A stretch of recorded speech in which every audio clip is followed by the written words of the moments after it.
Opie and Dopey. Two guys that hate each other. Just shut your mouth. I hate them. Shut up. Don't be unkind. Shut up, bitch. Oh, very nice. Shut the fuck up. You're a fine bunch of bullies, aren't you? I'm Opie. I could give a fuck. I'm Jim Norton, and I'm on the radio. Shut up. The Opie and Anthony Show. It's all about fun, fun, fun. I'd love to spit in your face. I will fucking kill you. Shut up, stupid. I'm just a zilch and I know it. Who cares? We're trying to do a fucking radio. I know what we're trying to do. I'm sitting here across from you. I understand that. The Opie and Anthony Show. Despicable asshat. And these dummies that work for us, you guys stink. Ben looks like a tall baby. Always laughing in the wrong places. Ben, where's the coffee?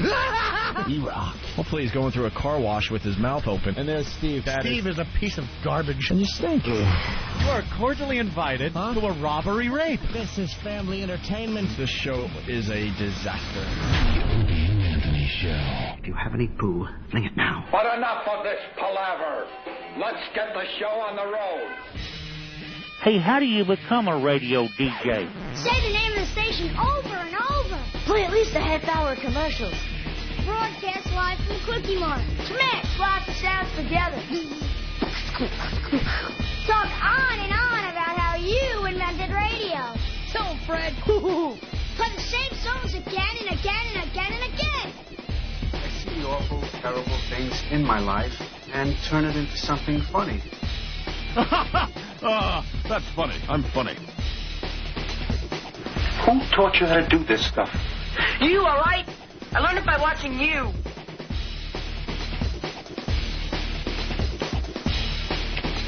I don't care how many Dago, Guinea, Wok, greaseball, Goombas come out of the woodwork.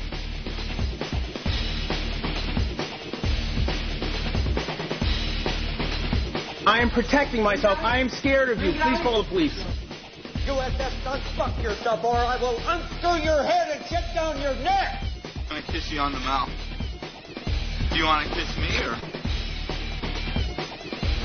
The phone lines are going berserk. Hello, exactly.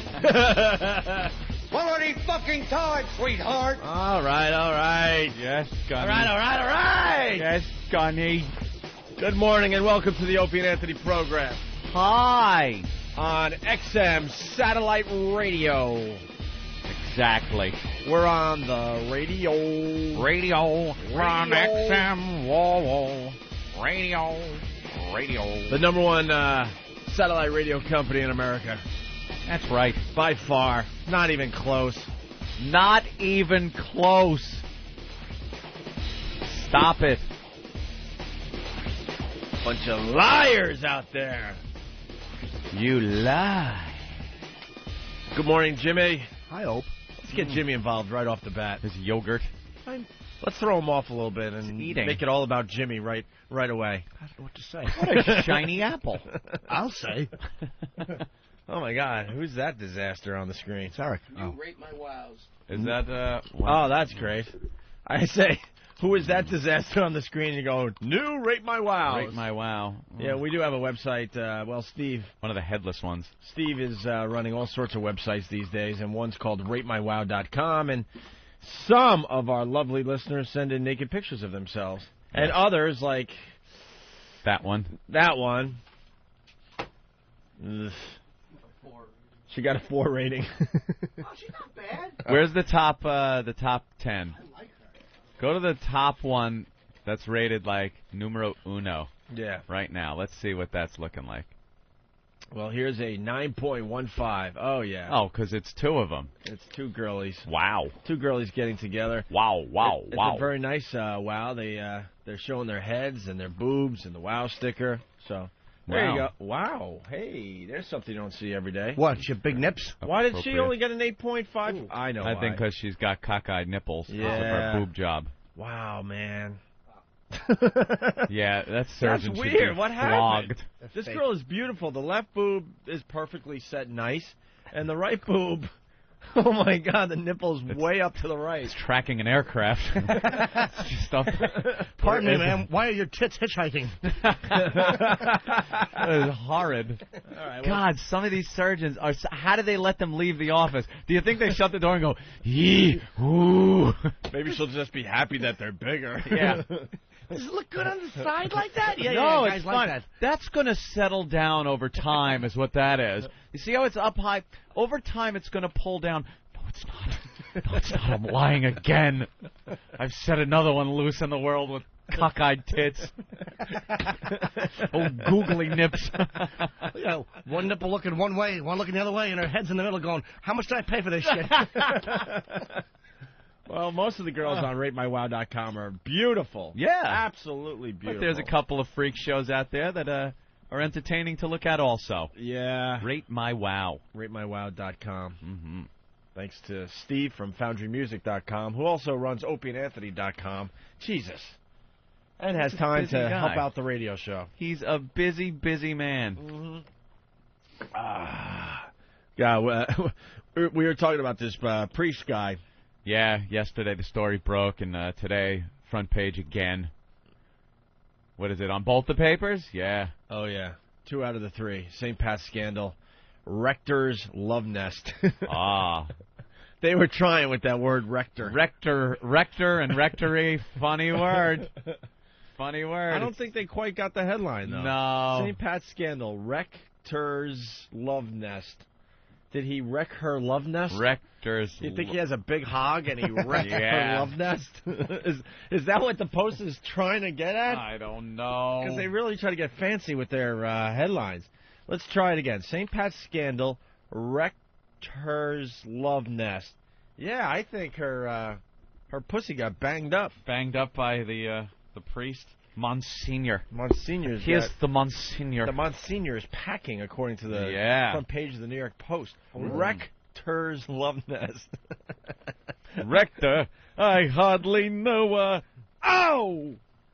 Very nice. And then Tale of the Tape. Beauty and the Priest. Yep. That's the headline on the front page of the Daily News. Shocking film of the Monsignor and the wife. The wife, not She's his. pretty hot, right? Oh, she's sexy, man. Yeah, she's got nice legs in that picture right there on the cover of the Daily News. And there's plenty of video. We got a little timeline, Opie. Apparently, Monsignor Eugene Clark and Laura DiFilippo have lunch at the Surfside Inn Bed and Breakfast in Montauk. Common for a priest. So they're out there, a priest and his secretary. I don't know, going out to Montauk. He's got a bed sweet and breakfast. He's got a sweet pad too. Yeah. I thought if you're a priest, you kind of dip into the collection box. You're supposed to live in a hovel, aren't you? Yep. Take a vow of poverty. Well, he's got a sweet pad out there in the Hamptons. After driving west into Amagansett, the two arrive at the White Sands Motel. Clark wheels his luggage from his car. Now, apparently they just said they were a little tired, a little sleepy, and decided to get a motel room to take a nap. But they're bringing in luggage, and then DiFilippo, dressed in white shorts and high heels, follows. Short shorts, eh? Short shorts. Yeah, she's got really short shorts. Good little cheeks. They proceed toward the motel room and enter at 1:31 p.m. on July 21st. Then, hours later at 7:03 p.m., with a fresh change of clothes, the couple appears. They head toward the car with their belongings. Now they're wearing different clothing. Clark goes back to the office to check out and returns to the car, rejoining DiFilippo. So that's from 1:30 to 7:30. So then there are a few hours, change of clothes. How many nuts do you think the guy busted, allegedly, in 6 hours? I think it was one and then a sermon. Like he just talked to her about God. One and a very long nap. Yeah. Yeah, a long nap. He's so old, he just falls asleep face first on the pillow. She's thinking he's dead. You all right? you okay? Oh, his awful Fred Mertz body coming out of this. Look at picture number 8. Looks like Fred. William Frawley pants. Oh, this guy stinks. Look at the secretary, Rick.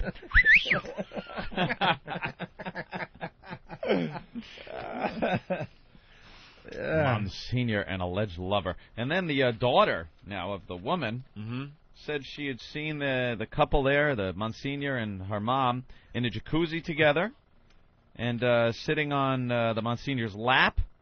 She had her bra on, and he had no shirt on. Ugh. Laura told the daughter that this was perfectly normal. How does this guy look at a jacuzzi in a small pair of bathing trunks. What a disaster. Jesus. What's her motive? Old wet gray hairs on his fat body. I don't know. I mean, he must be paying her a great salary.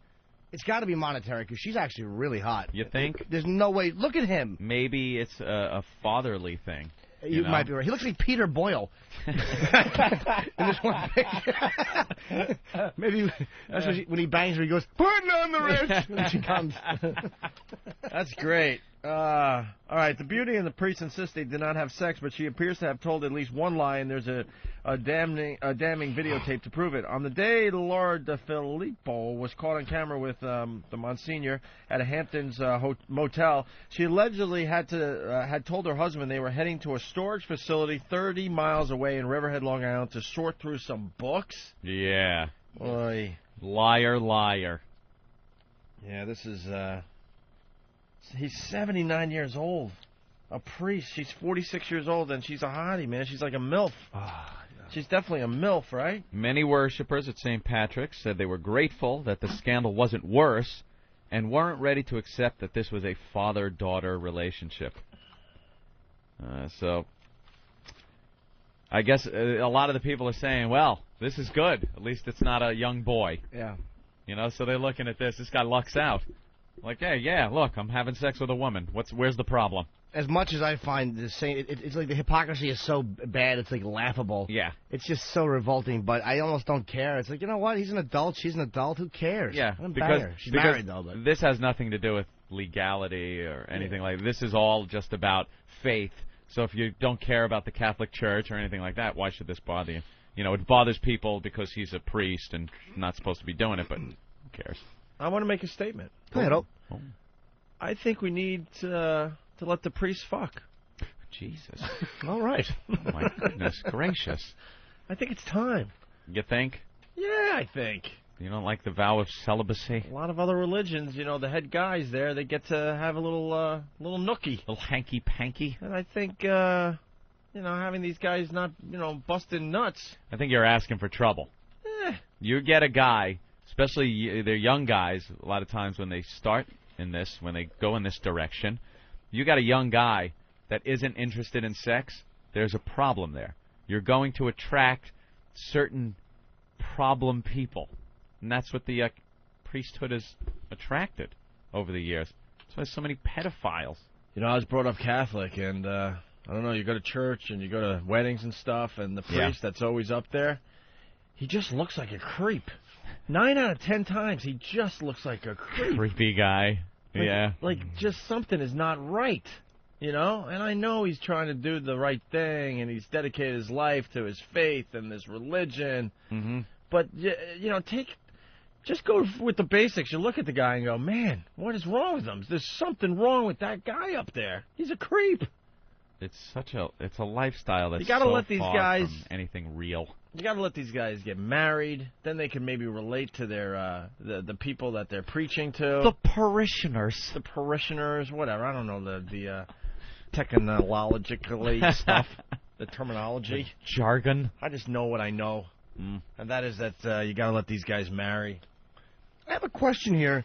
Yes, Jimmy? It's obviously a monetary motive she has with him.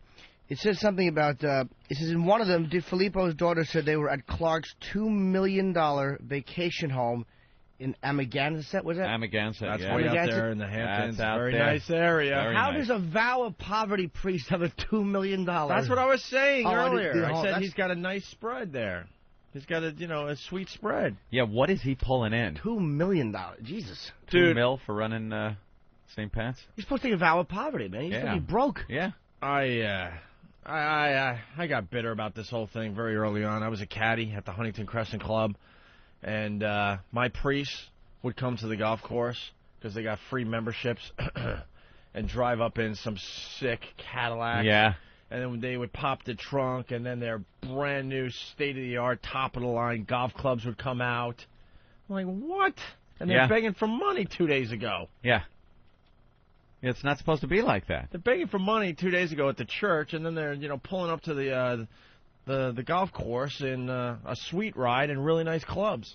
Something tells me this guy is pretty much in it for the cash. Like, some tells me maybe early on it was all about God and everything, but now it's about getting the broads, getting the $2 million house. You know, it's nothing. It's just a job to this guy now. But does anyone have an answer to that? How does he get a great house I like guess that? St. Pat's pays well. Jesus. And if you turn the page, by the way, 2 pages later, there's a small, teeny article here. It looks like a postage stamp. Perv priest probation.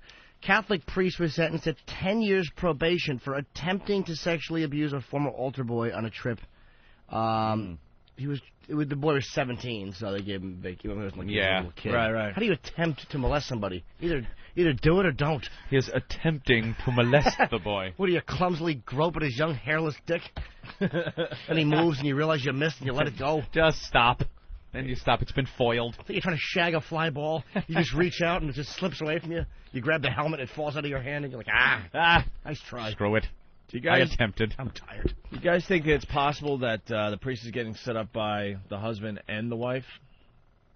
No, they're going through some kind of divorce. Yeah. And you don't I just want to throw that out And there. the I don't wife. know. A little odd.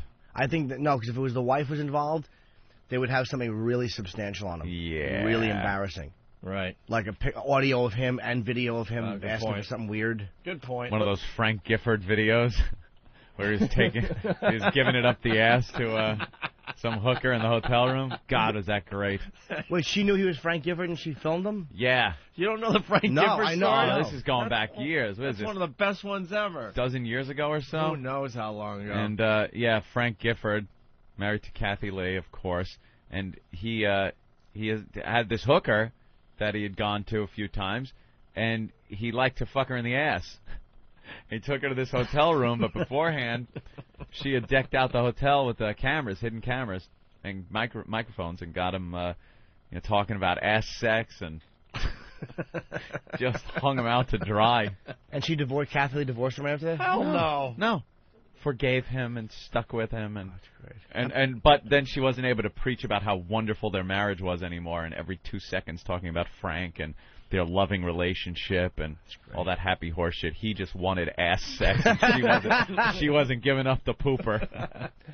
That's classic. Is there a video of it out you can see? I don't know. It was right at the beginning of the internet and all that fun stuff. So I don't know if it made it on there. No, I don't think it did. No? I really don't. I don't think it did. Great stuff. Let's say hi to John in Jersey. John, what's up? Hey, how you doing, guys? I think the priest is going for an early points lead in Sex for Sam 4. Sex for Sam 4, yeah. Yeah, he'd probably be in the lead. All right, thank you, sir. Let's go to John in Jersey. John, what's up? Hey, boys, how you doing? All right. Just want to let you guys know, this old Catholic school thing, I actually talked to a priest who had, went to on the retreat house thing. They only take vows of chastity. They don't take vows of poverty. And so they actually, a lot of them enjoy getting things like high-end electronics, nice cars, country club memberships, etc. So Oh, yeah? Just thought I'd point that out. What, do nuns take a vow of poverty? Is that what I'm it is? sorry? What, do the nuns take a vow of poverty or something? I think that some of the nuns do. I think it's optional for nuns and priests. I think monks take vows of poverty. Yeah, the monks. So, like the brothers of the brothers in your Catholic school, they were generally taking vows of poverty. The priests, enjoyed spending like anyone else does. All right, thank you, sir. Thanks. Hey, by the way, where's Bill Donahue? As far as this story goes. Yeah, where is he? The Catholic League, when the two head muckety-muck. stupid DJs had a dumb contest where, unfortunately, a couple had sex at St. Pat's Cathedral. Heterosexual couple, guy, girl, consenting. He was all over CNN and Fox, yelling and screaming that we were the devils and all that crap. Angry. And really an angry guy, really pissed off, saying we were the scourge of society, and this is the reason why society was failing everybody. Is it in the realm of possibility that these two working together in St. Pat's, in the offices in St. Pat's, it's not all, church, they're an office for the Monsignor in there. Do you think it's possible they could have had sex in there? Is it a possibility? Yeah. Absolutely a feasible possibility. I'm thinking, when the passion gets a-rolling, anytime, anywhere, and, we lost our jobs for the same thing, having people go in there and have sex. And meanwhile, who knows if this guy was doing that?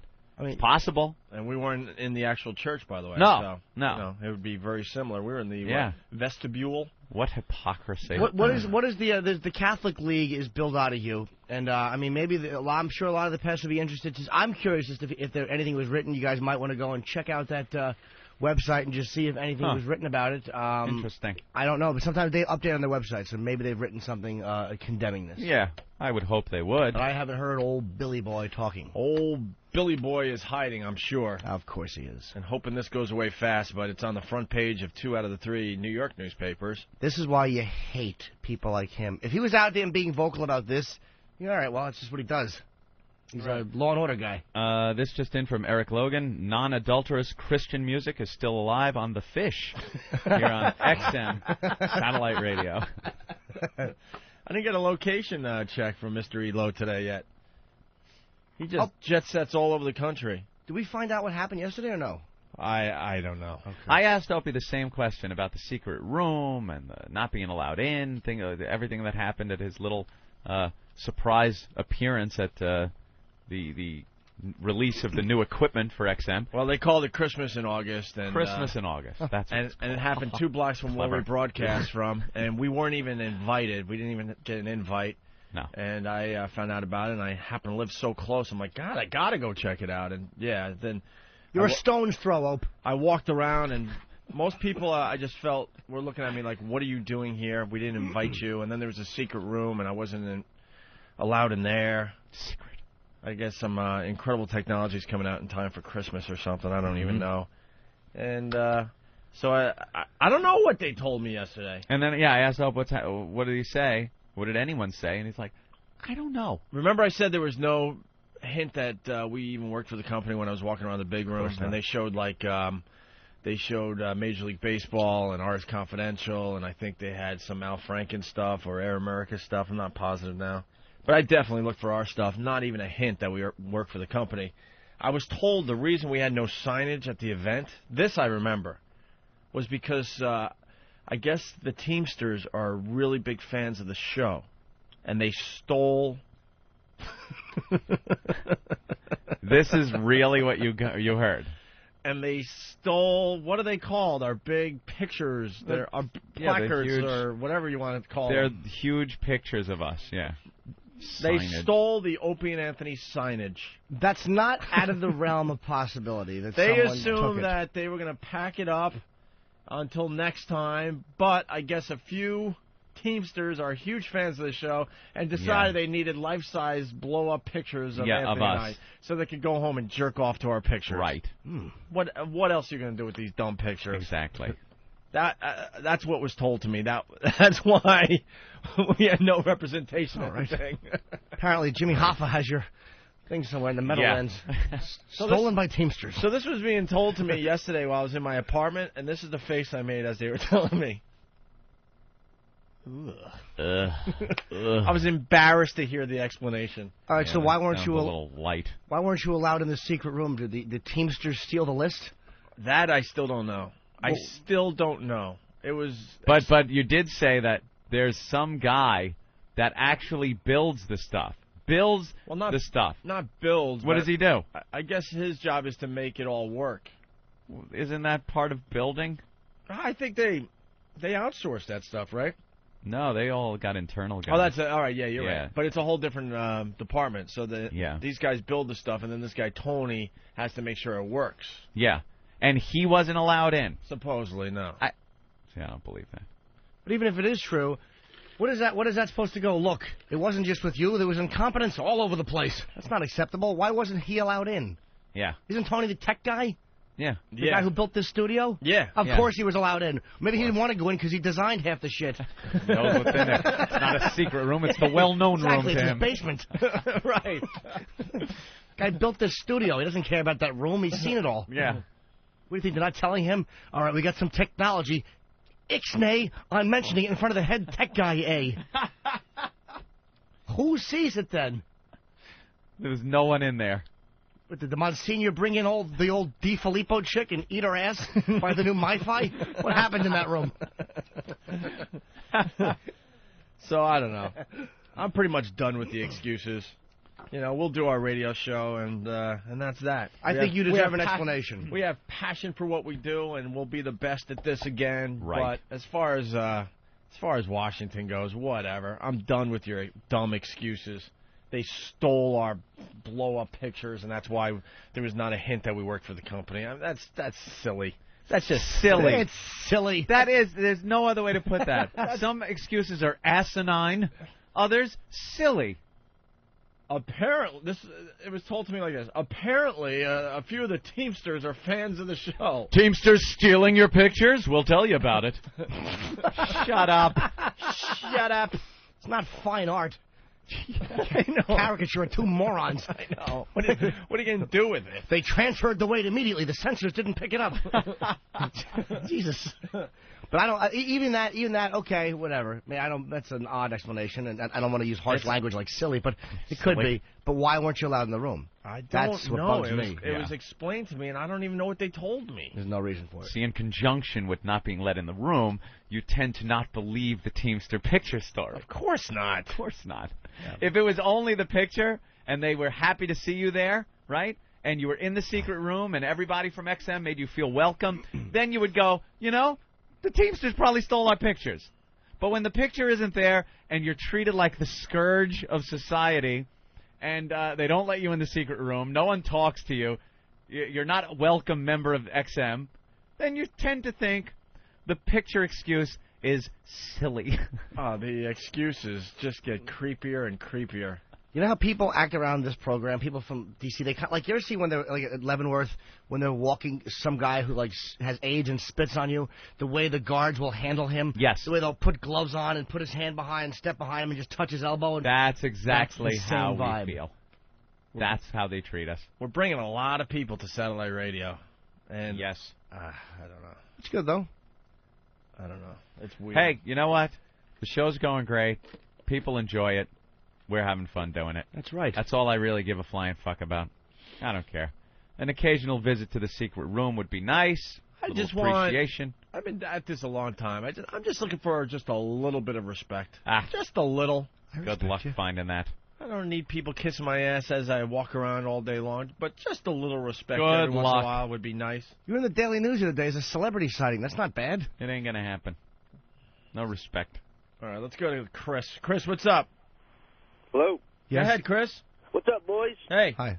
I talked to my priest about how he lives, and apparently he makes between $60,000 and $80,000 a year. All his bills are paid. He has a house that's paid, and they buy him a car. So everything that he makes is his. You know, does he pay taxes at least? I know the church pays no property taxes. No They taxes. probably have ridiculous deductions they're allowed. No taxes. I'm sure they have to pay personal income tax, Yeah, sir. but the deductions, you're right. But they probably get a ridiculous amount of deductions for. I was just watching one of Carlin's old related. specials, and he was talking Yeah, about the well, church. apparently- Hold on, buddy, one second. He was talking about the taxes of the church. We've all said they should pay taxes, but Carlin was so brilliant. It's talking about how if you want to get involved in social policy and you want to have such a vocal position in politics, and then you better pay, your fucking How about tax. paying It's just your great. share? Your price of admission, as he called it, yeah. Brilliant. It's not like the Catholic Church is broke, that's for sure. Yeah, it would be nice to contribute a little bit. All right, why don't we say hi to Nick? Nick from Rockland. Nick, what's up? Hey, what's going on? How are you, Nick? Yeah, I just, you played my show yesterday, and, oh, man, you guys, destroyed me. Really? Like, You're Nick from Nick and George, or George and Nick? yeah. Do we have your, hold on, we got your stuff right here, Nick and The George and Nick show. Oh, yeah. Is it George and Nick or Nick and George? Well, we started out as George and Nick, but I don't know. I'm thinking Nick and George sound better. That's the logical You're progression. thinking. So you're second guy on the bill? Oh, no. Yeah. How you doing, man? I hear you. I didn't see that coming. Yeah, no, it's good. Hey, is there anybody else there that no one knows about? Hey, do you have a nameless guy? That gets cut out of every photo. All you see is 2 millionaires and a shoulder.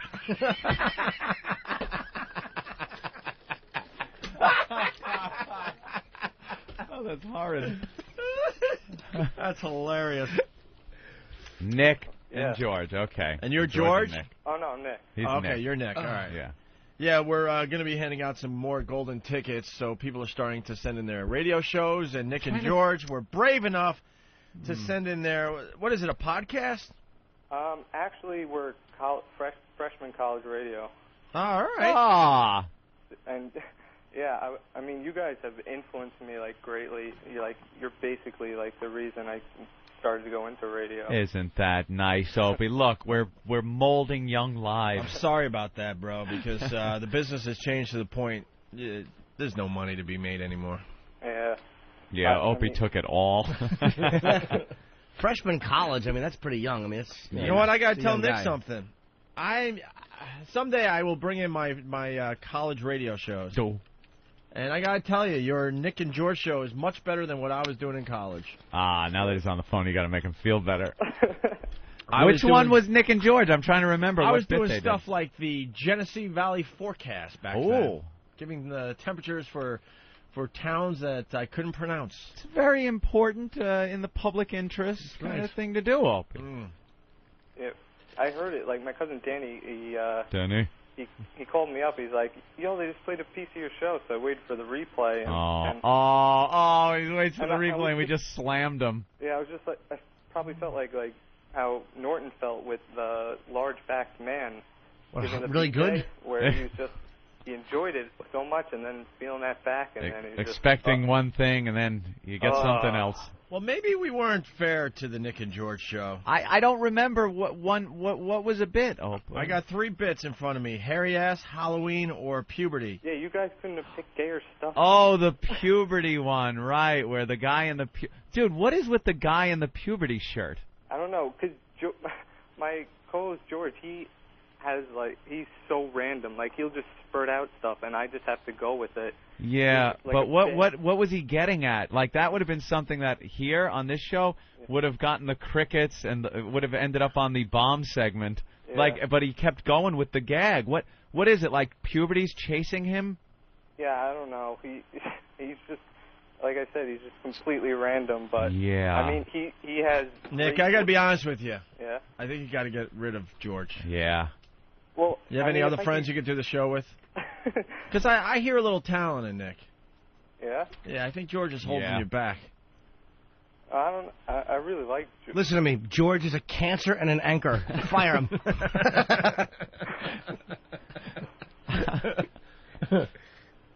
Actually, I wasn't even going to send it in for the golden ticket. It was actually before. I just wanted to get my foot in the door for an internship, but I guess it got put under the golden ticket thing. Oh. Well, we're looking for internships for the fall, so email Ben.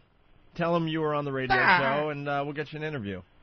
Yeah? Yeah, we got to play some Nick and George here. How about we go with the hairy ass one? I think it does change something that it's a college freshman radio show as opposed to a, Of course. Yes. Makes it hotter. Here's the Nick and George show. Well, everyone complained because apparently everyone thinks I have a hairy ass now, which I do. It don't make you a bad person. All right, we're going to critique your little your little show here, bro. First of all, how long has James Mason been on your show? We're going to start over, and we're going to stop the tape. This is called an air check session. Nice reference for a college student there, Jim. Yo. Oh. What happened? Oh. What line? No, he's getting him on the phone right now. Good. We just talked to him in the office. Oh, Bill Donahue's going to come on our show today? Gotta respect that. Oh. How about that? You might have to hold on a minute, buddy. Nick, we're going to have to put you on hold. Yeah, that's all right. A guy that hates our guts is going to be on the show with us in a minute here. Yeah, he's a dick. If he's coming on the radio, I respect that, though. If a guy's going to come on and defend his position. Absolutely. Fine. All right, hold on, Nick. All right. This could be good. Okay. Mr. Donahue. Yes. Hi. It's Opie and Anthony and Jim Norton. You might remember us. Holy smokes, I think I remember who you guys are. You think? You were all over the TV 3 years ago having fun with us. Yes, I did. Now, how did you know we were talking about you? No, we called. Ben we called. Good. Yeah. Okay. Yeah. Oh, good. That way we know it's actually him. Well, this is a little uncomfortable because I know you don't really like us. Well, I mean, listen, quite frankly, fellas, that you did one thing there which was offensive, and I came out against you. And at the time, though, remember what I did. After the station was taking some steps against you, I said to the FCC, stop it. I said, I'm not interested in punishing any further. I got what I wanted. Yeah, after we got fired. Well, yeah, but I mean, I didn't want to go after the station at that point because I figured I got what I wanted. Now, Bill, the biggest problem I had was it didn't appear that you heard that show, heard any of the context, and was basing your statements on what was in the press. That's true. That is true. Isn't that a bit unfair? Because to tell you the truth, the press really got a lot of that wrong. It was blown up because, as you know, the media likes making a bigger thing of these stories than they really are. And it was quoted as pew-rocking sex in St. Pat's, which it wasn't. How could you come out so strongly and not really know all the facts? Well, I'll be quite honest with you. I never saw a report to the contrary. In other words, I understand what you're saying, that the media sometimes blow these things out of proportion. But when I see it's uniform, when I couldn't find a single story which gave me an alternative understanding. Coming to the source might have been nice. Us, we couldn't tell what happened because we had a gag order on us. Well, weren't you with the guys who set this thing up? I mean, this whole thing was a setup. That this guy and gal who are having sex there at 4 o'clock in the afternoon on a holy day of obligation in St. Patrick's Cathedral. I mean, that's just downright offensive. You know something? You're absolutely right. Yeah. But in the context of the show itself, no one was actually supposed to go to St. Pat's. It was on a list for, I guess, shock value. But the truth of the matter is, they were not in the church. They were in a vestibule. They weren't amongst the parishioners, as was reported in the papers. And we were fired for a lot of the stuff that was written in the papers, and for you coming out just based on what you read in the papers. Well, as I said, every report that I looked at had the exact same account. I don't recall one conflicting report. And, you know, like anybody else, when you see that kind of uniformity, it suggests that there's a certain degree of veracity. Do you also know there was no foul language that was against FCC regulations used in the entire broadcast? I don't think I ever made I'd have to go back and look at the record, but I don't think I ever made an objection on that. Well, my grounds was the fact that... I'm just talking about how the papers reported it. Right, again. right. You know, it was another thing that was not very accurate. They may have hyped it. They may have hyped it. How are you guys doing now? He doesn't want to talk about it. Actually, we're doing very well, Mr. Donahue. Good for you. We're here on satellite radio. Well, that seems to be the wave. And we're getting a lot of people listening to the program, the new program, and we're Let me very tell you happy. something, and I'm not blaming you guys for it, but I'm going to tell you the truth. I mean, I have never in my life gotten so much hate mail, and I get a lot of hate mail because I make a lot of people angry at me. Yes. But, you know, that's what I do for a living. But quite frankly, I don't ever remember seeing so much hate mail. It came in by the tons. They're diabolical. I mean, you guys got some great fans out there. But They're pests. They're pests, Bill. I keep trying to tell people I am neither saint nor Satan, but that's what the mail comes in. I'm either one or the other. Yeah. So we were thinking this morning, because we were looking at, obviously, you know, the cover of the papers, and we were like, wow, I wonder if Donahue came out about this. I mean, so we were curious as to what your take was, or if the Catholic League had any type of a vocal well, they wanted me on Current Edition or one of these damn things last night, and I said, no, I'm not going to go on. But it's in today's Newsday. They just have one comment by me. This is devastating not just because he's a power player in the Catholic community, but because he's such a well-known champion of orthodoxy. And obviously, that's all I can say at this point. It doesn't look good, obviously. I mean, anybody reads the papers, looks like this guy's guilty. I've known him over the years, and I'm watching this thing intently. But let me tell you something, fellas. I'm here to defend the Catholic Church against wrongdoing. I'm not here to defend the wrongdoing in the Catholic Church. I've never defended some of these pedophile priests, these homosexual priests, these predators. I'm not going to defend anybody who... I understand you don't defend them, but you don't come out against them with as much fervor as you did against us.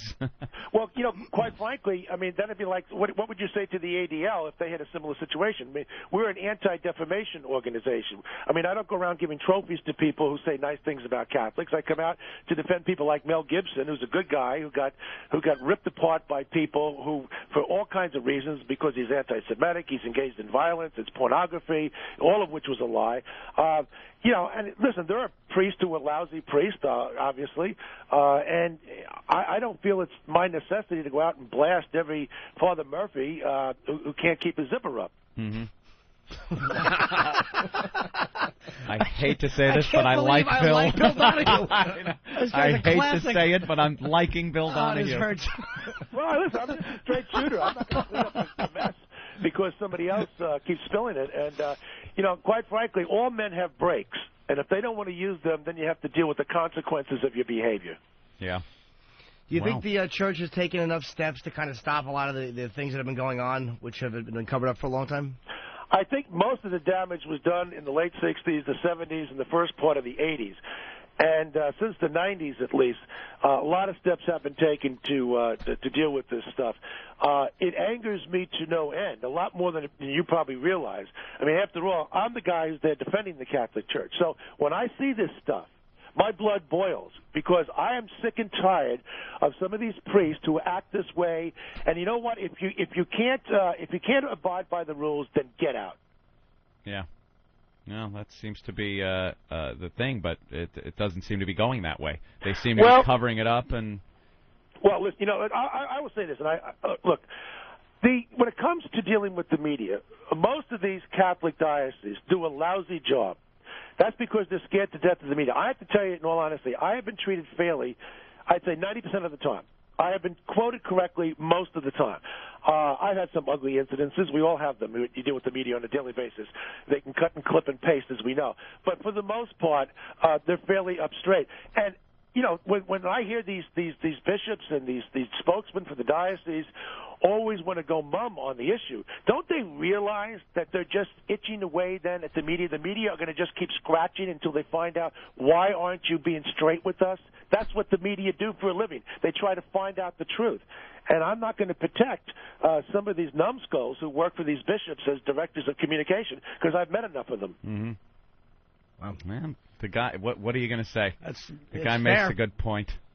I hate the fact that I'm not really angry with. Not Bill even Donahue. a little. I'm enjoying this. Well, listen, you guys are obviously very talented fellas. I mean, you wouldn't have been done so well before, and then you bounce back very quickly. So, I mean, you've got a great audience out there. And, I just wish you well. I don't go around holding grudges with people. I move on. Forgive and forget. Oh, yeah.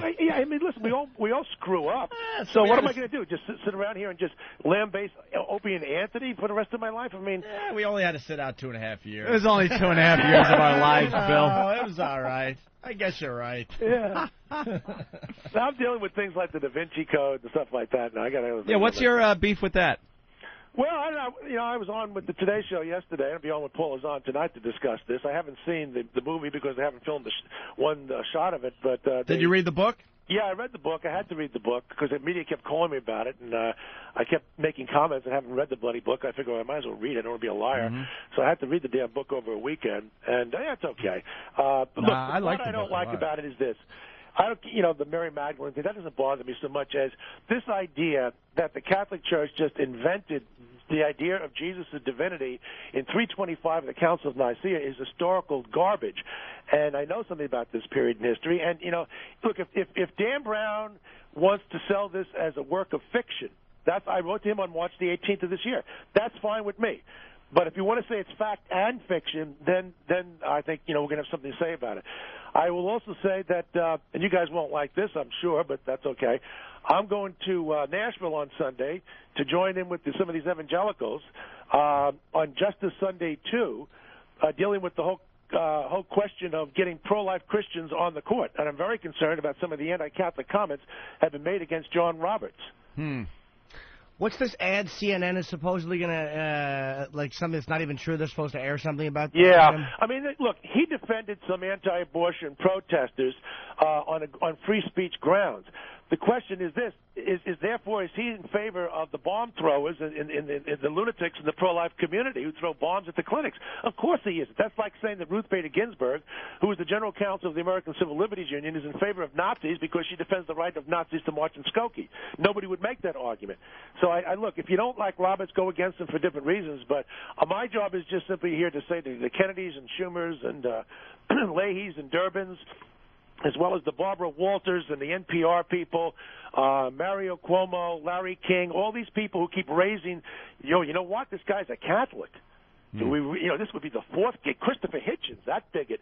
This will be the fourth Catholic that we have on the bench. Well, we got 2 Jews on the Supreme Court. Is that a problem? I mean, if we had all blacks, why would anybody care as long as they're qualified? But this kind of crap against Catholics is the kind of thing that just gets my blood boiling. But it happens every single time on both sides. It happens every single time a president gets to appoint a judge. It didn't happen with Ruth Bader Ginsburg and Stephen Breyer. Believe me, we researched this, guys. Nobody made a comment because they were Jews. Yeah, no, I'm not saying it's all solely based on religion, but every time there's a problem with the side that isn't getting to pick the judge. It's just the way it is. And the abortion issue, you're never going to get people together on that one. That's one of the biggest dividing issues as far as the Supreme Court appointees go. Well, it sure is, and let's see how it plays out in 2008. Because if Mr. Giuliani, who did admittedly a very good job in New York City, wants to become president, he's going to have to explain to the Republican Party why he's in favor of killing kids who are 80% born. What? Wait, Bill. It's statements like that that get people crazy. Well, how the hell is he in favor of killing children that are 80%? He's against blocking any law which would make partial birth abortion, which means allowing a kid who's 80% born to be killed. A doctor takes a scissors and sticks it into the kid's skull so it can go through the woman's canal. Right. But do you understand that procedure isn't used as just a form of birth control in this country? It is used only under circumstances of the woman's life being in danger. That's not true. Woman's life being in danger is interpreted as psychological. If it were purely physical, you might have an argument. But we've seen this. Ron Fitzsimmons made this argument for years that this is all about the woman. Then he finally had a breakdown in 1995. He went on Nightline and he said, "Listen, I was a liar. In fact, this is a common procedure and whatnot." Now, all I'm saying is that if you want to be president of the United States in the Republican Party and you're not against partial birth abortion, look what Jeanine Pirro did yesterday. She came out against partial birth abortion. Now, is she sincere? Probably not. Probably but at least she was smart enough to do that. Rudy won't even give us partial birth. He won't even say he's against partial birth. Yeah, well, it's they call that the slippery slope, my friend. When you start with the partial birth, and before you know it, woman, back in the back alley with the hangers again, Bill. Why were they always in the back of the I don't know. Always in the back alley with the hanger. Well, how do we know they were coat hangers? Like in there with the graduates? Wood or wire? I don't even think they wore wire hangers. Wood or wire. They're all wood. Oh, Jesus. Did Bill just say wood or wire? God, you want to do the radio show with us? Pretty funny. You're perfect. Can you come in and do the news? Wood or wire? Oh my God! Well, I got to tell you, Bill, it's been a long time coming, and it's been very nice talking to you. Listen, I have an entirely different attitude toward you, and now I'm going to see what all your fan base will have to say about me today, because they hated me before. Maybe they'll think I'm not half bad today. Bill, I got to tell you, when we were coming back to radio, XM was paranoid, and so was Sirius. Ant and I had to decide between the two satellite companies. And they all thought you were going to be all over the TV again, ranting and raving about us. But then when you found out that we signed with XM, you had a nice little statement like, you wished us luck and stuff. Yeah, and I do wish you luck. What the hell? I mean, look, like I said, we started the show talking about some of the possible screw-ups in the Catholic Church, which I'm not going to defend. So that doesn't mean I'm going to stop loving the Catholic Church, but I'm not going to defend the indefensible. And there's a lot of dirty laundry out there. On the other hand, let me tell you this much: there's an awful lot of dirty laundry about sexual molestation committed by public school employees, and nobody wants to talk about it. And that's, again, something that makes my blood boil. That's why I drink so much. All right, Bill. Well, thanks for joining us. Thanks for coming on. Good. Thank you very much. All right, there he goes. Care. Bill Donahue. Take care. Head of the Catholic League, right? I really angry. didn't want to like him. I am angry. I hate the fact that he was a good guest. It was great. And funny. I hated that guy. That guy was all over TV when we fucked up. I hated that guy a couple of years ago. Do we have any of the stuff he said back in the day? But I like the stuff fact was priceless. This is what I like, that you said the fact that you didn't read the transcripts. He's like, no, like you just told the truth. Like, no, I didn't. Well, you didn't lie. Damn it. Yeah.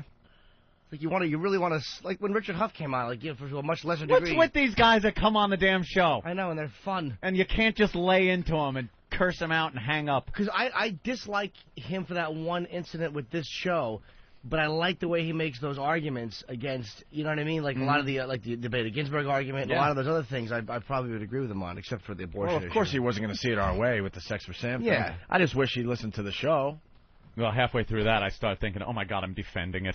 Jesus. Yeah. I sound silly. Yeah, it's really tough when to he defend said, what we did. well, look, there was no reports to the contrary. They had, sex in front of, in the But he's church in a smart day of enough to- obligation. It wasn't in the church. It was a vestibule. I know. I'm trying You're my getting all damnedest. technical. It's like it's 2 years ago again. I'm just trying, digging, clawing. I stink. It was almost midnight, not quite the day.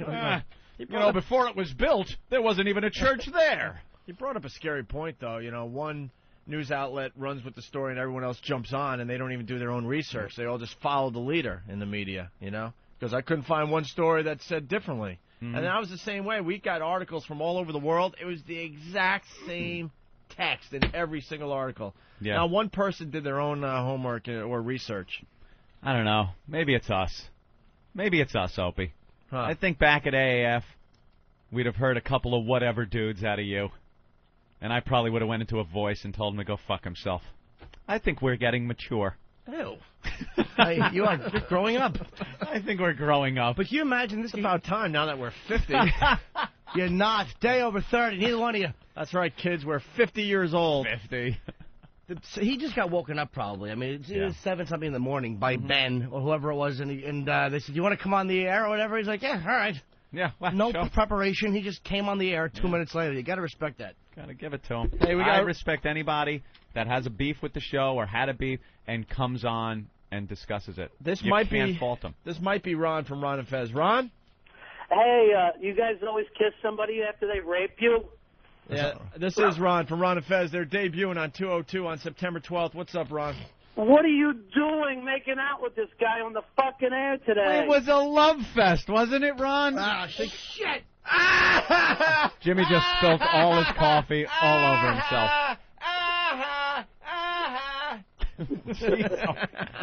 That mature thing I just said? Forget it. Yeah, it's gone. Jimmy just spilled a whole cup of Starbucks coffee all over the place. Yeah, you know what? Ron was affected by the whole sex Of with Sam course thing, he was. and I don't think he's too happy that we just kissed Bill Donahue's ass on our show. Yeah. I couldn't believe it. First of all, with Bill O'Donohue, is it O'Donohue or Donahue? Bill Donahue. Bill Donahue. We call him Billy. For the rest of the country, really fast, just to get everyone on the same page, when we effed up, Bill Donahue is pretty much the reason we got fired. He went all over CNN and Fox, and he was everywhere for like 3 or 4 days straight, just killing us. Killing us. Well, see, here's the thing that was who asked him to do any of this work? He doesn't work for the Catholic Church. He has nothing to do with the Catholic Church. It's his own little mission in life, I guess, Right. Ron. But he uses their heat. So basically, he's like a pest for the fucking Pope. A pest for the He Pope. goes out and does the Pope's dirty work. He does the attacks on the media. Right. Exactly. And that's what exactly happened against you guys. So when all that shit went down, I called some people in the Catholic Church, and the Catholic Church could go, hey, we have nothing to do with this.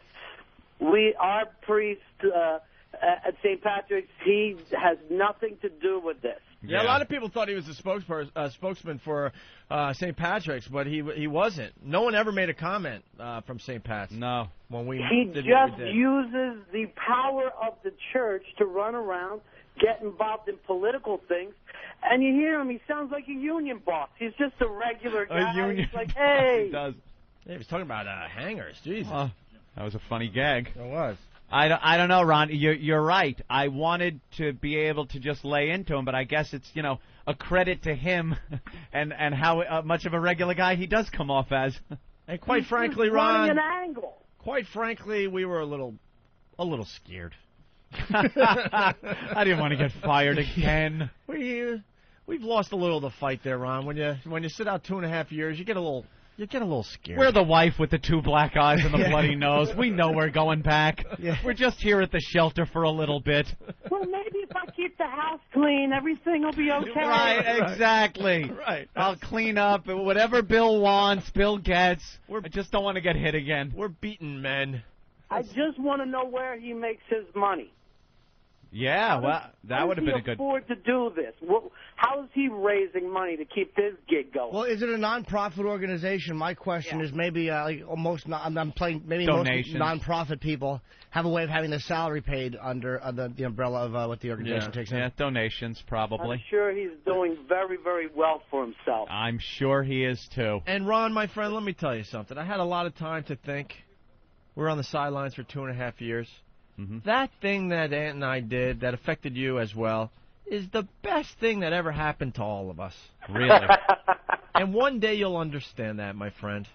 Is that it? It's the bigger picture we're looking at here. We would still be stuck on commercial radio.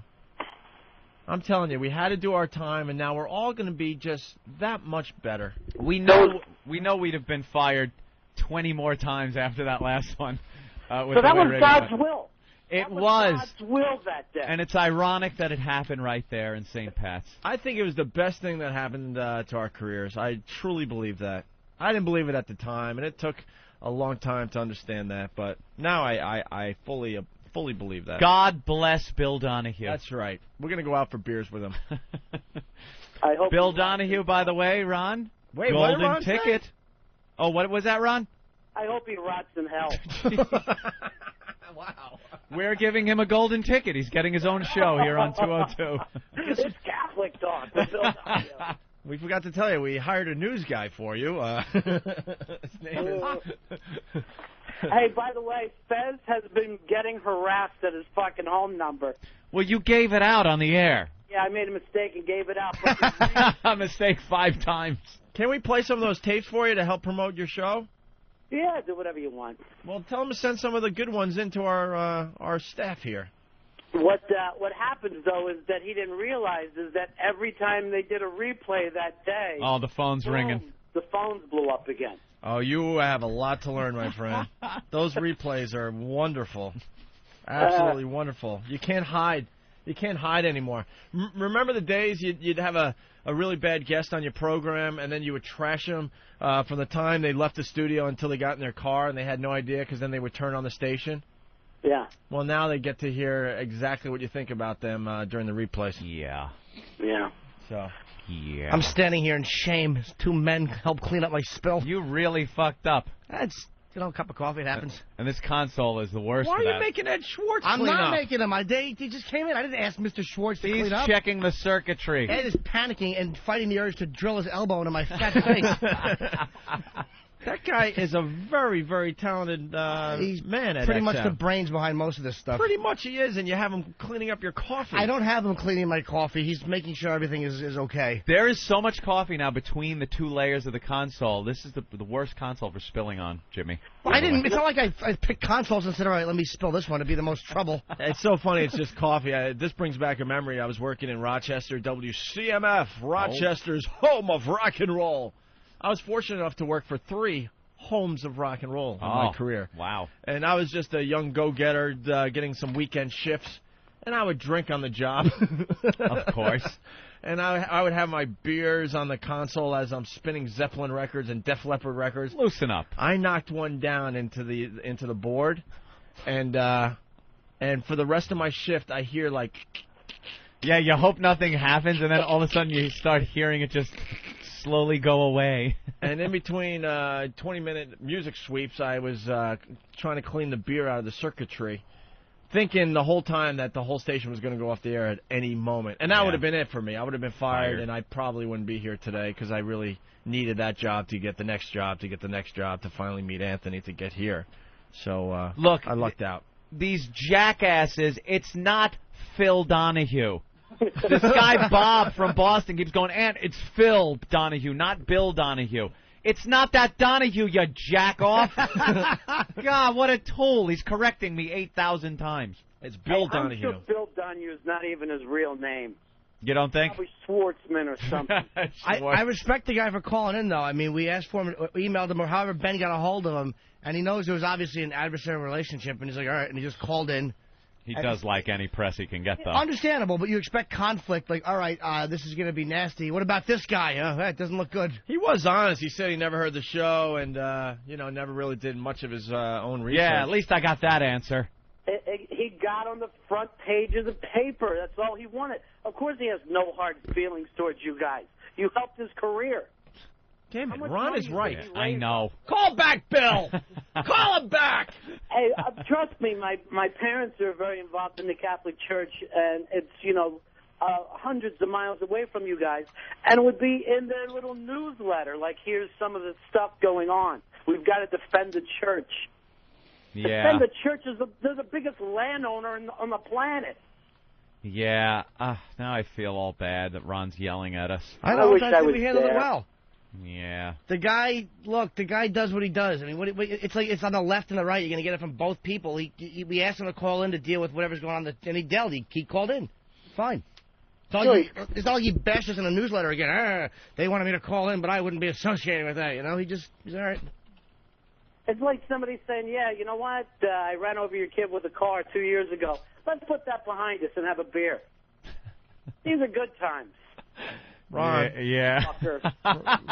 Ron, you're making us feel really bad about ourselves today. Ron, you haven't learned what forgive and forget is. That's right. All this stuff we went over in the secret room the other day. Where were you guys? Yeah. You were in there? Damn it. Yeah. I just want to know what was in the secret room. Knew it. What the hell's in there? Gets in the secret room. I think there was just one big orgy going on in there, and they had no technology to show off. I think they were just doing rails of coke in there. It was the secrets of the universe. Yeah, we'll never know. We'll never know. How that guy got, this guy's still annoying me, how he got Phil Donahue confused with Bill Donahue, on opposite ends of the spectrum, their politics. Right. What a tool. Bob M. from Boston. Figures Boston. Don't ban him.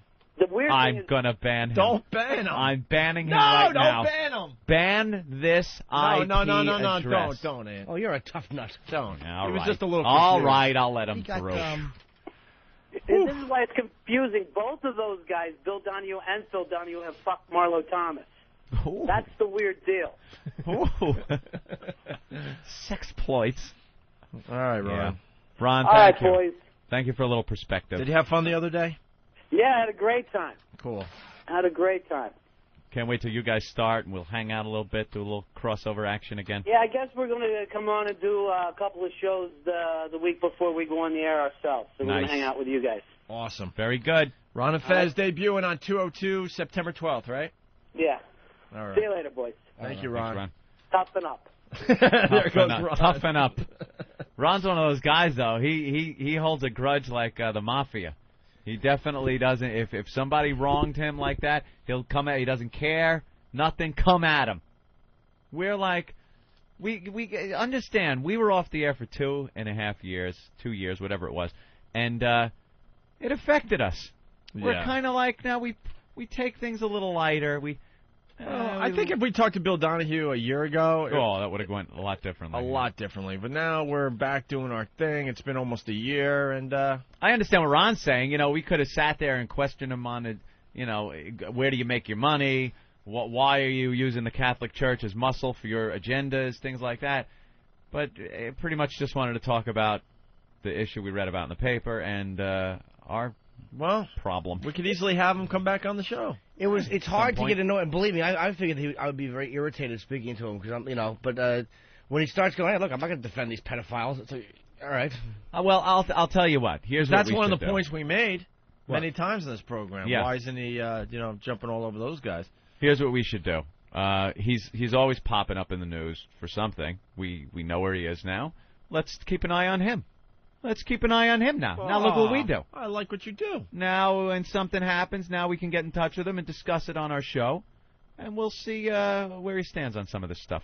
All right. Well, this Beauty and the Priest story it's got some legs, and she has legs. So as that story develops, maybe we'll get Bill on again to discuss that, and then we'll sneak a few of those other questions in there. Yeah. Where do you make your money? Ron wants to know. That's right. Let's say hi to Trucker Tim. Trucker Tim, what's up? Morning, boys. Morning. This guy is such a fucking bullshit artist. He's nothing but a right-wing operative for the Catholic Church. He lied to you about the Ruth Bader Ginsburg. That precedent was a deal that was brought to the President of the United States by Orrin Hatch, a Republican senator. I hate fucking politicians because this is what the fuck they do. They lie to you. Wait, what deal are you talking about? Because none of us really know. Ruth Bader Ginsburg, he's talking about how the Republicans overwhelmingly nominated and approved Ruth Bader Ginsburg, Supreme Court Justice. There's like 90 senators approved her, which is over. I mean, just that has to be the majority of the Republican senators. It's such bullshit. Well, I don't remember the point. I know he did say something about nobody was criticizing her or the other guy for being Jews. Like that wasn't being brought up. Did he? I don't know if there was other stuff.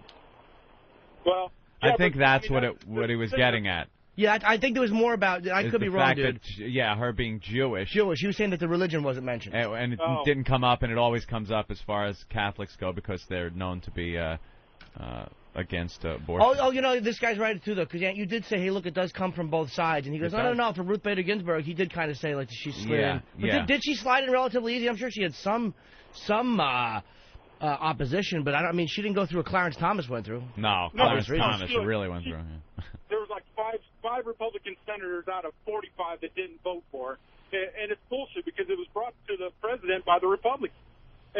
You know, they made a deal over NAFTA. The president gave the Republicans NAFTA, and the president got Ruth Bader Ginsburg. And where does this info come from, sir? You know, it's bullshit. All right. I hate politicians. I'm just an anti-politician. All right. Thank you, Trucker Tim. Let's go to another trucker here. I don't know his name. What's your name, sir? Oh, that's Dave. Dave? Yeah. Well, all right. Finally glad to have my accent back. Oh, cool. What do you got? I was going to say, one of the interns needs to go get a little Jimmy Norton sippy cup for his coffee. You want a sippy cup, Jimmy? No, I don't. I just got excited. Sometimes I put my hands up to say something and I just spill coffee. I can't believe you had Ed Schwartz on his hands and knees cleaning up your coffee mess. How do you not? He had great cheeks. I did out, boys. All right, thank you, sir. All right, let's go back to Nick in Rockland. Nick? Yeah, what's going on? Oh, remember Nick? We were talking to Nick from the George and Nick show. Thank you, Nick. Or Nick and George. George and Nick show. It's George and Nick. George and Nick. This guy's like, it started out George and Nick, but now, you know, I'm thinking maybe it's George and Nick. Oh, it is George and Nick. Yeah, he's second guy. Okay. Soon to be the Nick and George show. Soon to be just the Nick show. All right, so we're going to play a little bit of your tape. I think that's where we're at, right? On-air critiquing. Well, we're going to do a little air check session with you. Any guy named Nick has to be Nick at night if they get the night shift. Remember these, Anthony? Back in the day when we first started, we'd have to sit down with the general manager of a radio station and do an air check session. And do an air check where they pick apart every word you utter. Because because the program director that hired us at WAAF left like 2 weeks after he hired us. Uh-huh. After he said it's going to be great and he couldn't wait to work with us. Yeah, great. Good old Ron Valeri, who we still love. Anyway, here we go. So it's the George and Nick show. They're trying to get a golden ticket. We already said no, but Nick was brave enough to call our show today. So we're going to play a bit called Hairy Ass. Well, everyone complained because apparently everyone thinks I have a hairy ass now. Everyone's complaining that you have a hairy ass. No, he does. That's George. George is complaining you have a hairy ass? No, that he he has a hairy ass. See, you didn't really convey that very well. See, but if you're a listener of the program, that's just not believable. Like, is George just walking around completely naked so everyone's like, oh, wow, look, George's ass is really hairy. He's complaining that his own ass is hairy, Opie. No, he's not. What, Nick? Yes, he's complaining that his, because what happened was he was in a play and he had to take his shirt off and he has the hair at the base of his spine. Right. And usually that says that you have a hairy ass. Yeah, listen again, Ant. Listen to this. All right. Well, everyone complained because apparently everyone thinks I have a hairy ass now. Oh, everyone thinks I have a hairy ass. Very good. Okay. All right. See, I thought that came from the fact that he was walking around the station without pants on. How else would anyone know that he has a hairy ass? Really? But you did explain that, Nick. Which I do. It don't make you a bad person. It doesn't make me a bad person. You have a hairy ass. He has a hairy leather Cheerio. You better believe it. His balloon knot. Oh, see. Oh, you're using too many. They're using too many words for the asshole. And how does he know that you have a hairy ass? No, I don't. It's I'm getting confused at my own stuff. Yes, see? And using the Jay Moore line, Leather Cheerio, and the Opie's Brother line, Balloon Knot. Well, they did say they were big fans I of the show. understand. He They're has fun a words. hairy leather Cheerio. You better believe it. His balloon knot is... It's like a jungle out there. Whose balloon knot is like a jungle? The GM who was in there because he decided to moon me one night. And, GM, what, gay man? GM, the general manager? Yeah, of the college radio station. And he's pulling his pants down and showing you his asshole? Dude, what homo college do you go to? Everyone's showing their asses. And the guy that's supposed to be in charge of the whole college station, he's showing you his asshole? wasn't a pretty sight. What's wrong with that? There's a lot wrong with that, Jimmy. Couple of men. Nothing wrong with that. I'll show you mine right now. I don't care. Like Go a ahead, jungle dare me. out there. No one's going to be daring. Here comes the singing. Huh? Or should I say singing? All right, hold on. Here we go. Hairy leather Cheerio. You better believe it. His balloon knot is... It's like a jungle out there. They have Welcome to the jungle! Okay. All right. That really... No, that I'm has making to the stop. Percy face like when you eat lemon. Ugh. Who sang that? That was George. George sang that? You sure it wasn't you? Yeah. Every time George goes to the doctor, you should pray for throat polyps. Maybe it gets better. But, no, because I had during the show, my shirt was off and I had the hair on the base of my spine. So people came up to me after the show and just went, wow, you must have a tremendously hairy ass. I was like, wow, thank you, I'm glad you enjoyed it. It was just your mom that said that, though. And my dad. And your dad. Georgie, your ass must be really hairy. George, let me shave that, Georgie. Oh, God. Georgie, come over here. George, Get over here, let me shave your ass. You're going to embarrass yourself. One thing I'll say, they're just like a bunch of dumb friends, kind of like we are, and they talk at least in their real voices, except for the one James Mason guy, kind of like, man, let's shave that ass. That's true. At least they're not put on radio voices. And Yeah. Well, that's the Nick and George show, everyone. Hey, Nick. George show. You're a good boy, Nick. Oh. What, Ant? Don't be so Jimmy. scared. Spraying. Why? I should have done one of those while they were cleaning the coffee. I didn't think. I'm going to say it's not bad. Wow. For a bunch of freshmen doing a radio show. You know, I'm glad Nick called, though, because obviously George was the one we had the real problems with. Nick is just kind of, there, and he's talking and everything, but George is the one that was singing the Welcome to the Jungle. And When he sang Welcome to the Jungle real quick, did you look for something hot to throw in his face? Like coffee or soup of some sort? Quick, heat some broth. You might sing again. All right, Nick. All right. Good luck to you. Good luck to you guys, Keep up okay? your good nature.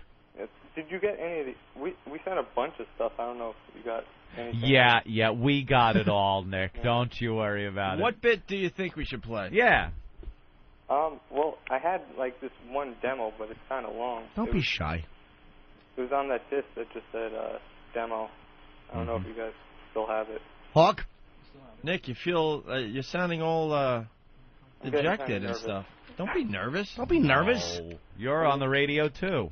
Yeah, I mean, when you broadcast, maybe 10 or 12 of your friends are listening right now. Yeah. There's about 1 million people listening. It's not that big Yeah. of a difference. You're Nick of Nick and George, and you're on the radio. Start acting like Nick from the Nick and George show.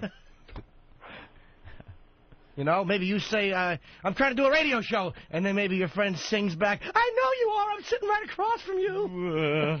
Ugh. Nick, anything? I mean, we have good chemistry. other than- Really? Yeah. Well, Yeah, he like does bleach a and lot of- ammonia. Yes. Just puts people right out. You know what else has good chemistry? A little gas, and then maybe a piece of cloth that's lit, and you put it in a bottle. They have an interesting chemistry, too. You know what? You should call George Fuckface on the air. That seems to work. All right, Nick. All right. Take care, buddy. All right, thanks a lot. Good All luck right, man. in Good luck all to of you, your Nick. future endeavors. You like Nick. Yeah, Nick, you're all right. Nick's not All bad. right, thanks. Keep trying, man. George is the problem. You guys right. have just begun, so keep at it, all right? Yeah, we're going to be not seniors. Yeah, we don't. Sophomores next We year, don't. so. We don't care. I don't know. Nick has a sweet disposition. I want to tussle his hair. Nick, you sound depressed. Oh no, I mean, you guys, I like idolize you guys. Yeah. I just, Hey, do you ever get guests on your show? not yet. We had a hot sauce challenge, just like Ron and Fez had, and we had a bunch of people with the spelling bee. That was like the biggest thing we've done so far. Yeah. No celebrity guests though. No. Yeah, we hear you. Where's your show based out of? Plattsburgh, New York. All right, well, that's a hotbed. Well, it's right next to Montreal, so we go drinking on the weekends. Oh, okay. Yeah. Nick, you're sounding really depressed Yeah. and down. I don't know how you guys get up so early in the morning. Oh, it stinks. It's awful. All right, We're Nick. not doing keg stands up at the dorm either, my friend. So, well, you have fun. All right. Do well. Thanks a lot. Tell George he stinks. Oh, hold on. Oh, my God.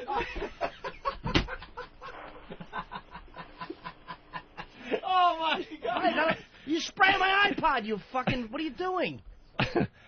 Oh, God forbid he tries to spray your area after you your showed iPod everyone. out of your You ass, can spray, but you don't blast electronic equipment with a How fucking... do you turn it around where you get pissed at people? Man. You just farted. Not only did he without fart. your pants on, showing the most horrific ass. Horrific. My cheeks are supple and delicious. He pulled Get the his camera, pants boy. down. Dude, your ass crack is like 2 feet long. Oh, Is it long?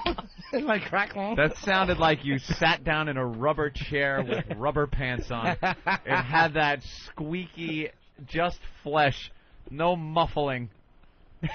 Wow. It's cute. Oh, Holy crap! I have very Please good don't cheeks. do that again. I won't fart, but take a picture of my cheeks. I'll show you. These are not bad. These are not bad cheeks. Are we gonna throw this on the internet? Let's hope so. All right. Well, I have to approve the picture. I want you to get a nice shot of it.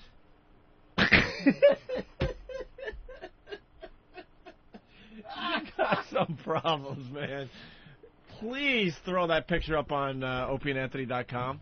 Yeah, go ahead. Put it up. It's supple. All right. If you want to see Jim Supple. Norton's ass, it'll be up on opieandanthony.com in the very near future. Please, Yeah. if you didn't know who that was attached to, you'd be whacking your bag to it right now. Oh. It's not bad. All right. hairless. Nick, Yes. Oh, thank you so much, sir. fine. You think I could come in like before the summer ends? Wow, that was hard for him to ask, Opie. Yeah. I vote. I say no. Oh, Oh, yeah. oh, yeah, how about Nick? Ah, he's going to shoot himself. That kid is going to kill himself now. Poor boy right now, he's going, hello? I like Nick. The answer is no. Little Nick. What's the matter, Steve? You almost tripped. I did trip. You almost fell on your back like you do when you see leaves. You just roll around in them. Steve, come here. What's going on with you? What's the matter? It's not like you were running downhill. I have the memory stick with, I guess it's a picture of Jimmy's ass. Yes. I'm going to go put it on the website. And I tripped over Eric's binder. Oh, my God. Did you hear we talked to Bill Donahue? I certainly did. I was in there helping Ben find the number. That guy didn't affect your life at all, right? Oh, no, not at all. I loved sitting in a fucking closet for 2 years during that Blink disaster. You've been sitting in one for a lot longer than that, Steve. I walked right into that one. Oh, you certainly I did. just- On all fours. Oh, it was brutal. That wasn't even covered up with leaves. That was a bear trap. Steve, just Wow. just leave. All right, fine. There's nothing you can say. That's right. Wow. Let's get out of here for a little while, all right? Like sand through the hourglass, so is the Olenay virus. Guess what? We have a lot of power now, and we're gonna save 5 of you from commercial radio. Yeah. Will it be Lex and Terry? I don't think so. I doubt it. I don't think so. Will it be the Grease Man, Anthony? Bone dry, waddle doodle. I'm looking for a golden ticket. Won't be getting one, but I'm looking. Checking the mail every day. Nothing today. Mr. Greaseman, you will not be slinging lead with satellite radio. Wa-diddy-doodle, da-diddy-doo. Let me check my email. Perhaps Opie and Anthony have emailed me my golden ticket. What's in here? Viagra, mortgages. Oh, I've won $20 million from Zimbabwe.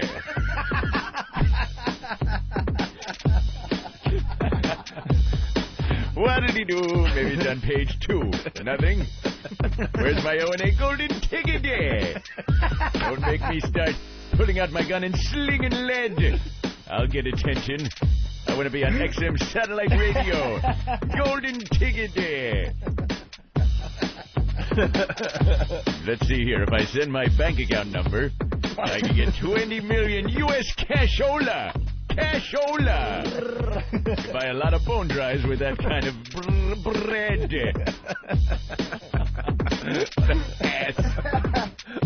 What a complete fucko. That sounds exactly like him. Oh, he will not be coming on board. Permission to come aboard, sir. Oh, denied. I'm a buffoon. Opie and Anthony, the virus is spreading.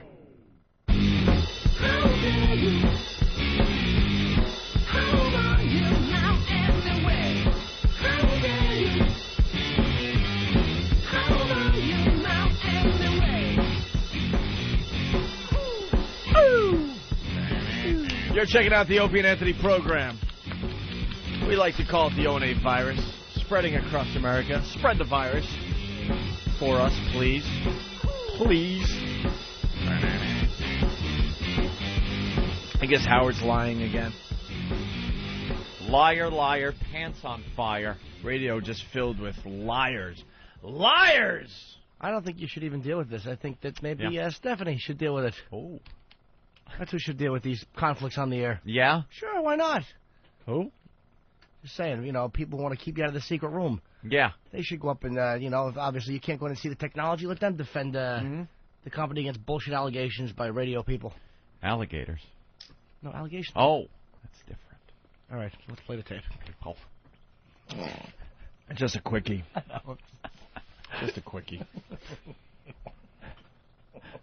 Here's some of the latest lies from Howard Stern. I'm ready to change radio. I've been saving my money up, so I'm going to go with you guys. Good. I'm ready to do it once again. I'm ready to change the way people listen. Isn't that happening already, you asshole? Yeah, why does he think, for a second, that he's the first one to be doing this? How differently can you listen? You turn it on and your ears pick it up. Yeah. You're going to listen through their assholes. What a tool. It's already changing. He loves presenting himself in the way that he's the first guy. He's the guy. Satellite radio's been around for a while. It's doing wonderfully. And as a matter of fact, the company you're not hired by is doing much better than the company you are hired by. That's the fact. That is written. It is fact. I'm ready to change radio. I've been saving my money up, so I'm going to go with you guys. Good. I'm ready to do it once again. I'm ready to change the way people listen. And change what they listen to. Yeah. Change what Shut they up, listen you monkey! Shut up! Oh, God. Shut up. You have nothing to say ever. Shut up. Stay in your dunking booth. Oh, God. And do the fucking news. Oh, Howard. She's just as bad as Moya. Shut up. No, change what they listen to. We're already doing it. It's being done. And that just drives him nuts that he isn't the first guy to do it. It's being done already. I'm ready to change radio. I've been saving my money up, so I'm going to go with you guys. Good. I'm ready to do it once again. I'm ready to change the way people listen. Yeah. And change what they listen to. Yeah, and I'll tell you what. What? You know, it's funny. I'm reading Radio and Record yesterday, which I rarely read because it just upsets me. Yeah. That's another lie. Translate that to, I read it every day. Radio and Records is a radio publication, obviously, and pretty much every guy that does radio reads their websites every day. Every day. Because it's all the big news in radio. Every day. To say that you only read it every once in a while, that's another lie. Reading Radio and Record yesterday, which I rarely read because it just upsets me. to read about how everybody's just doing my bits. Oh, what? What? Is he serious? It's a joke now, right? Please tell me he's working that whole thing into a joke on his show. That now it's just a joke. I've read Radio and Records every day. I never read about how people are doing his bits. He's upset because Radio and Records is always, every time he reads it, it's about how someone's doing his bits. What? He is insane. Can somebody have this man committed to an institution before he hurts himself or somebody? He has obviously lost his fucking mind.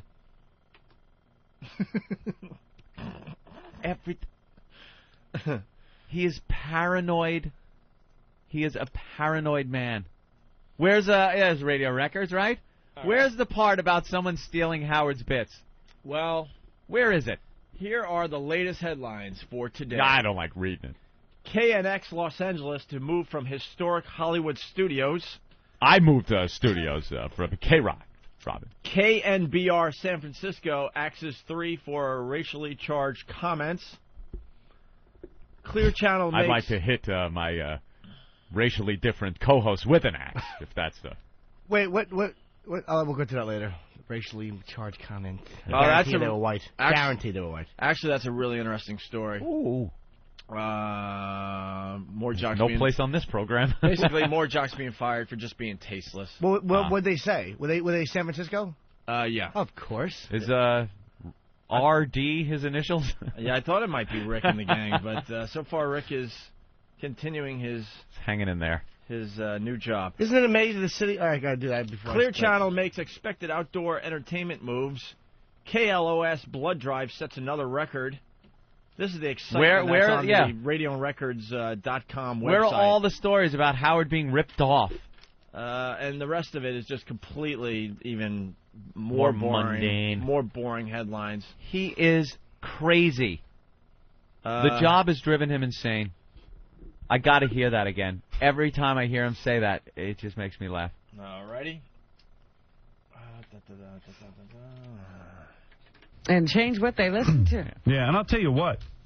You know, it's funny. I'm reading Radio and Record yesterday, which I rarely read because it just upsets me to read about how everybody's just doing my bits. So I'm reading a statement from the president of XM Radio, which is the main competitor to Sirius. Here we go. Hugh Pinero, a guy who was begging me to come join his company, who lost out because his board of directors moved so slow. No, you're such a fucking liar. More bullshit. Howard wanted to come to XM. XM didn't feel like paying all that money. $500 million for the likes of one show, Howard Stern. You're not worth $500 million, Howard. You probably would have been in 1987, 88, 89, around those years. Yeah, I could see a satellite company, something like that back then, hiring you for huge amounts of money. It's just, you're not that guy anymore. You're not that show. There are a lot of other things to listen to, watch, do. You don't have the heat you used to have. I hate to defend XM on this point because I truly feel that we're underpaid. Obviously. Yeah. But it just proves that XM is the better company. You can't throw, that much money at just one entity. Would it have been great to have Howard Stern on XM for XM? Sure. You get a lot of press out of it. Of course. You're going to get listeners of his. Of course. Is it worth $500 million? No. But they're hemorrhaging cash over there at the other company, and XM is running this like a responsible business, and that's why their stock goes up consistently, and that's why the brokers enjoy XM more than they do Sirius, and that's why XM's got more subscribers than Sirius. That's why the technology's better. They know how to run the business better. It's not knee-jerk, we need Howard. No, throw money at him. They handled it a lot smarter. That's what happened. I disagree. That Martha Stewart move, that's been bugging me that XM didn't get her. One. Only $7 million a year. Yeah.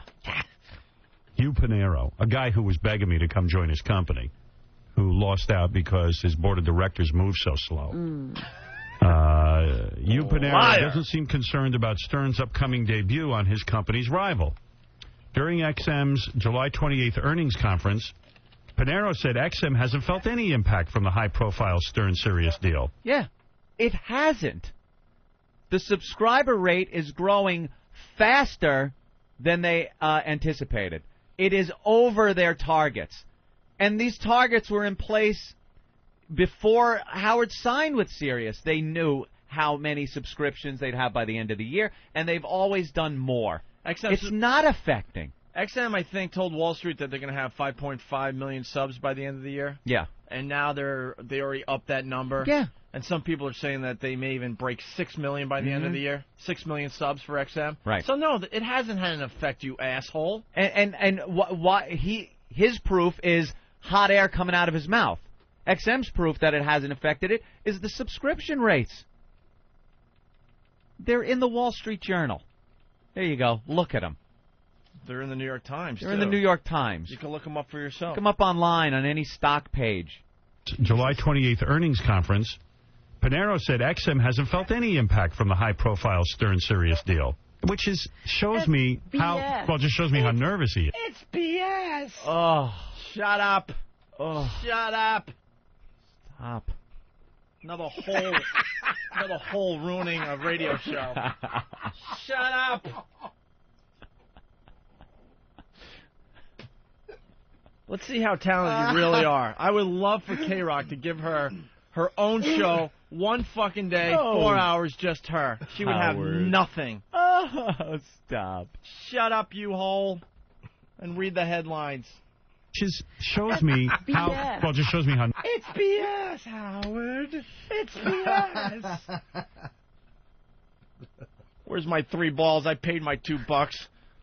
I want to dunk the fatty. Oh, Howard.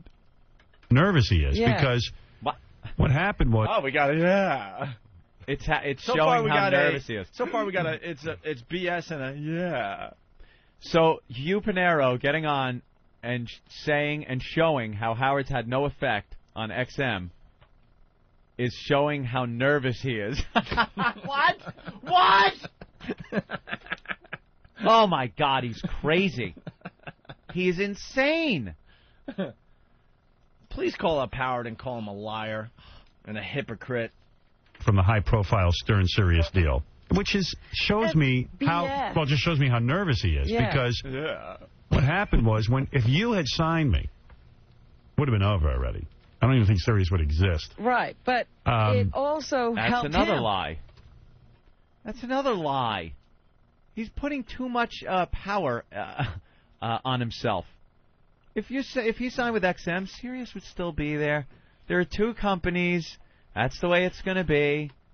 You know, XM is far ahead of Sirius, but believe me, there are a lot of people that could give a shit about Howard Stern. There are a lot of people that could give a shit about Opie and Anthony. That's why there's so much other programming on satellite. Well, the reality is with these high-profile shows like us and Howard, more people hate this type of programming than like it. Right. That's why there's such a wide variety on both of the platforms, because if you just had one thing on there, you'd fail miserably. And Howard seems to think that he's the reason any of these companies will survive or not or do better. The biggest coup in satellite radio was XM getting baseball.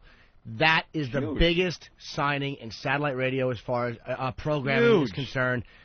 Football, why would you... And I'm not even just shitting on it because it's serious. It's a once-a-week sport that on a day that everybody is off on. Yeah, you can watch it on TV. Sunday or Sunday night, nobody's working. They're in front of a television. Yeah. Nobody's working Monday night. They're in front of a television. No one works, or most people don't work Sunday afternoon. You're in front of a television. Yeah. There's no need to listen to football. The 8,000 baseball games they play, you know. There's 160-something, and it's 7 o'clock at night on a weeknight, Tuesday, Wednesday, Thursday. Why do they have to name the weeknights? Wednesday, exactly. Friday, Thursday, I should Sunday. blow up in a car. Fucking dumb skinny broad I sound like. Monday, Tuesday, Sunday, Friday. Fucking asshole. Just move on. I made my point. Well, the reality Made your point. Signing Major League Baseball much bigger than signing 160 games per team, and how many? Like, if you're out of state and you want to hear the awful Red Sox, you're dirty, filthy Red Sox, or if you're a beautiful Yankee fan somewhere, you can listen to every game. Your dirty, filthy first place Red Sox and the Who cares? wonderful 5.5 games back Yankees. Cheat. Bastard Yankees. I don't even think Sirius would exist. Right, but it also helped him. Yeah, but I'll tell you the truth. See, he didn't like that. He didn't want to go there. You could tell. You could tell. She said something he didn't want to acknowledge or want to go there. Even he wanted to say, "Shut up, you hole." Yeah, could you shut your mouth? Shut up. I hired you years ago so I could do racial shit. I don't need you anymore. Shut up. It also helped him. Yeah, but I'll tell you the truth. Here's what happened. Yeah, no, I don't want it to make it. Robin, I didn't want to make it sound like it helps him, Robin. I'm not going there. Are you listening to me? Are you even listening to me? You can hear it. Like, you want to slap her. Will you shut up? Fucking.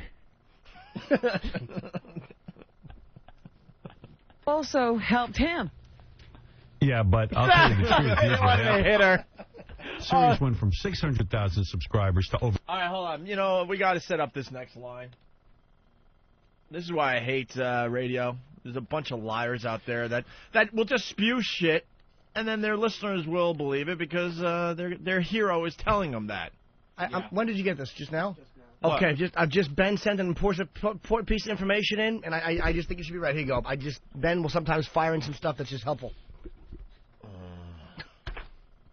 Sox are in first. Yanks would be doomed without A-Rod. Ben. What is this about? What? But. All right.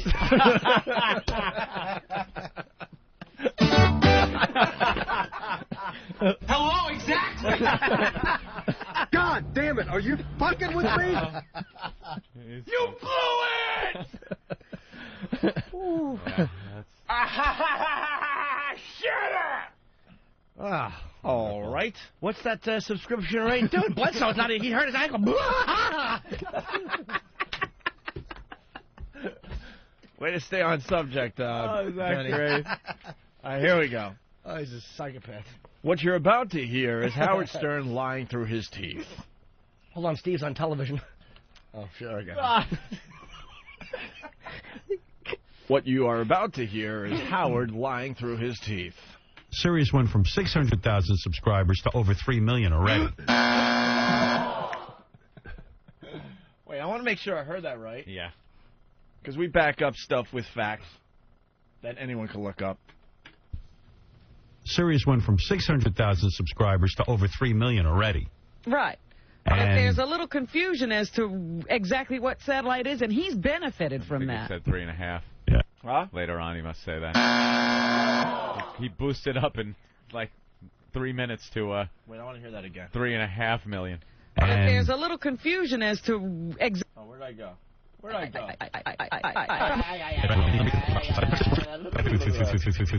Here's what happened.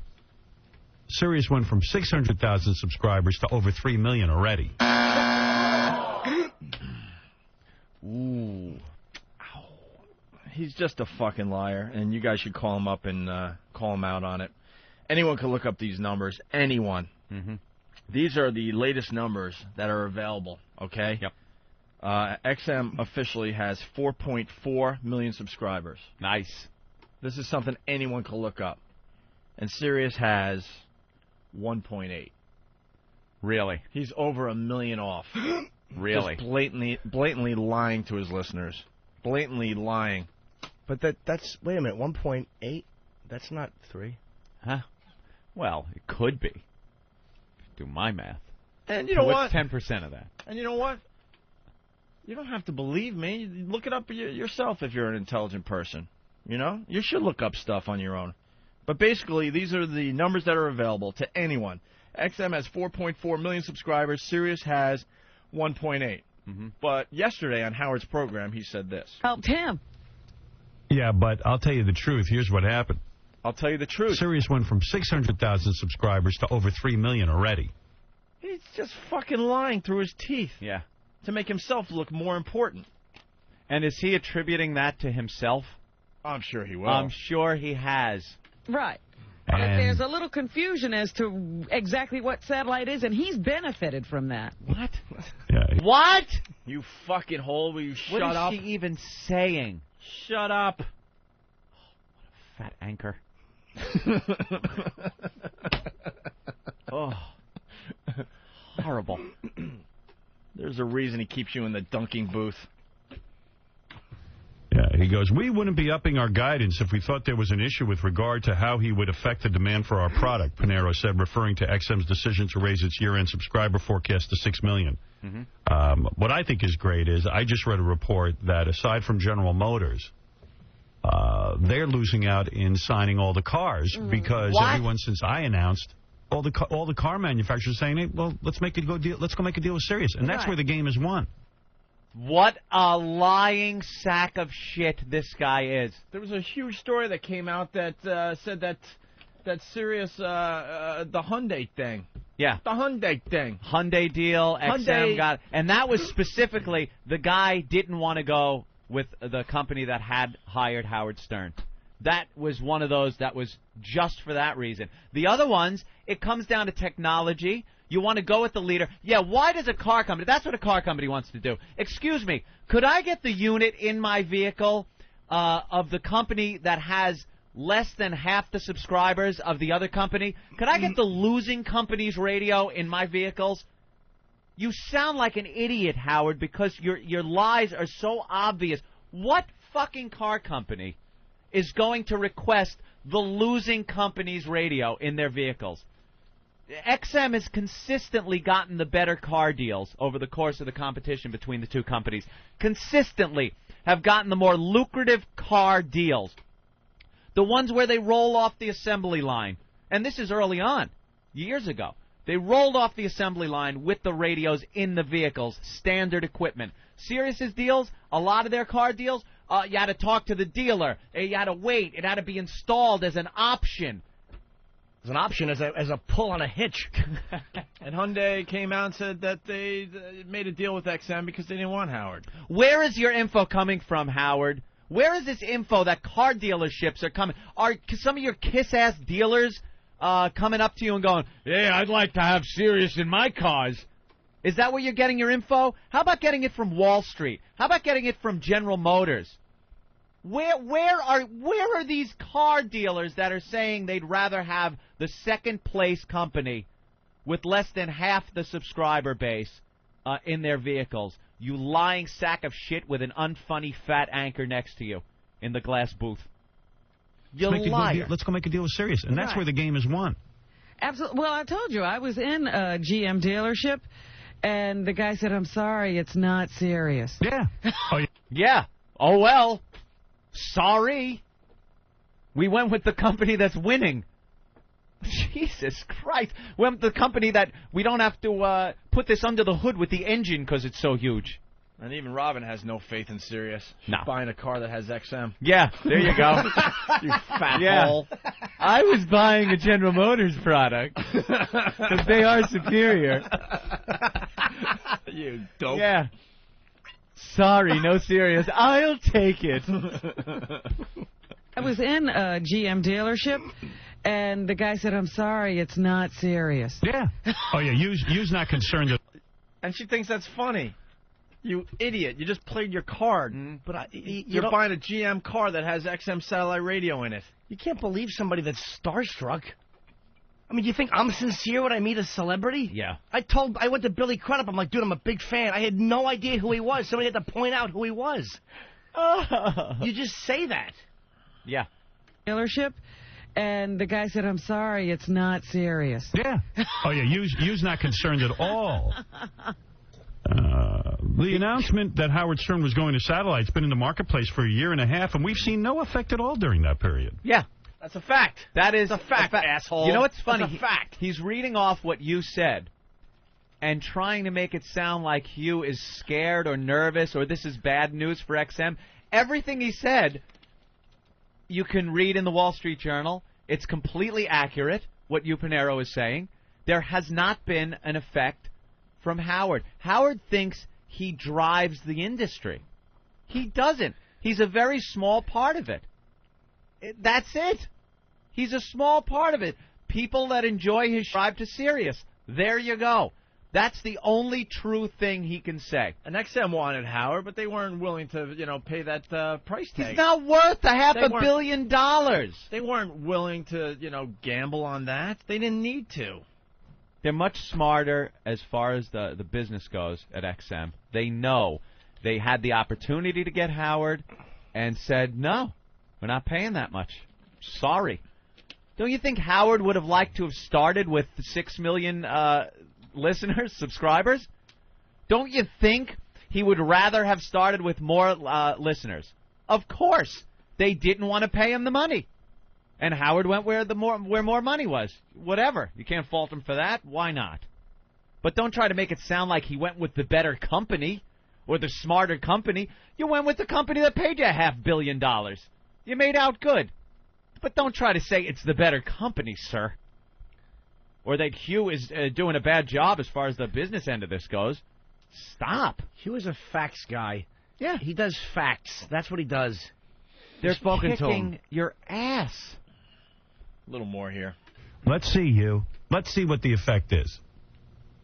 Howard Stern has his positives and his negatives, especially with consumers, and it will play out how it plays out. People who are Stern fans will migrate, and other people who have an unfavorable view of his being associated with that product will choose which company they want to participate with. Wow, he sounds like a mental patient, that Hugh What Pinero. the hell is Hugh talking What is about? he spouting off? That's insanity. That's a completely reasonable assessment of the Howard Stern situation. Please call up Howard and ask why he's saying that Sirius has over 3 million subscribers when they only have 1.8. Please ask him that question and see if he'll be honest with you. He won't. He'll ignore you. You Pinero, pathetic. Yeah, like, oh, please. All I know is... Yeah. We can't just isolate the whole comments. Yeah, like, oh, please. Holy shit. I'm stunned. I am stunned. I gotta hear that again. You Pinero, pathetic. Yeah, like, oh, please. Yeah, like, oh, please. Oh, how good is that? Does she just... How guilty does she feel cashing that check? Come on now. You gotta feel guilty stealing that money. Oh, my God. June 30th. All I know is I signed with Sirius after I met with you, and you sat there like a lummox on my couch and didn't say a goddamn thing of substance to me. So, I mean, I don't know, you know. But I also, mean, like, he's programming alternatively to what we do. He's looking for the same kind of program. Yeah, exactly. And not, trying to get it cheaply. Exactly. He got the Opie and Anthony knockoffs Right. for a penny on the dollar. For a penny on the dollar. How old is this guy? Penny on the dollar. A penny saved is a penny earned. Oh. For a penny on the dollar. What's the expression? Penny wise, dollar foolish. Penny wise, dollar foolish. That's you. Pennies on the dollar. Pennies on the dollars you got. I'll give you that much. Whoa. What? How can we be Opie and Anthony knockoffs? We're Opie and Anthony. Yeah. Wait a minute. Oh, yeah. Play Wait a that minute. back. Yeah. He called us Opie and Anthony knockoffs. We're not even good enough to be us anymore. Shit. See, he can't even say we're Howard Stern knockoffs anymore. Cheaply. Exactly. He got the Opie and Anthony knockoffs Right. for Right. a penny on the dollar. XM Chairman Gary Parsons said during that call that while the Satcaster isn't ready to reveal its plans for the wireless spectrum, and then it goes on and on and on. Gone and on about the technology that Sirius doesn't fucking have. Right. Stop reading right there, Howie. Stop reading because now you're going to look stupid again. Yeah, it says something about smaller radios, wireless, all kinds of things. Yeah, that we have no clue about. Basically, you want to say, oops, I wasn't supposed to read this Yeah. far. Oh, and it goes on and on and on about how great XM is. What an asshole. Do you have the article anywhere? Yeah, where is that part? I don't know. That is great. What part did he miss? What part did you leave out there, Howie? You meant to make a big line at the end of that last sentence. What like, an ass. And write, stop right here. Yeah. Yeah, maybe you should have highlighted that article and not read further than the little glowy yellow part. Spectrum, and then it goes on and on. Damn it, that was funny. Get the rest of the article then. Yeah, I want to see what that said. That's funny. All that while the Satcaster isn't ready to reveal its plans for the wireless spectrum. And then it goes on and on. I just read that and I got all burned up. Wonderful things is about that the why future. you were in my apartment trying to woo me, and bringing Lee Masters in and Lee Abrams and everyone else? Yeah. Is that what was going on? And then Come on. he's trying to make it sound like a bad thing. in January. Yeah, I'll see you there. He's trying to make it sound like, yeah, is that why you were in my apartment? We had the same meetings with the head guys at Sirius. I'll be honest. We had the same meetings where we sat down with them. They brought everyone in. They were wooing us. Woo. They were hoo-hooing me in my own apartment, Robin. Sitting on my couch. You Panera was hoo-hooing me. Let me hear him say wooing. I gotta hear that. All right.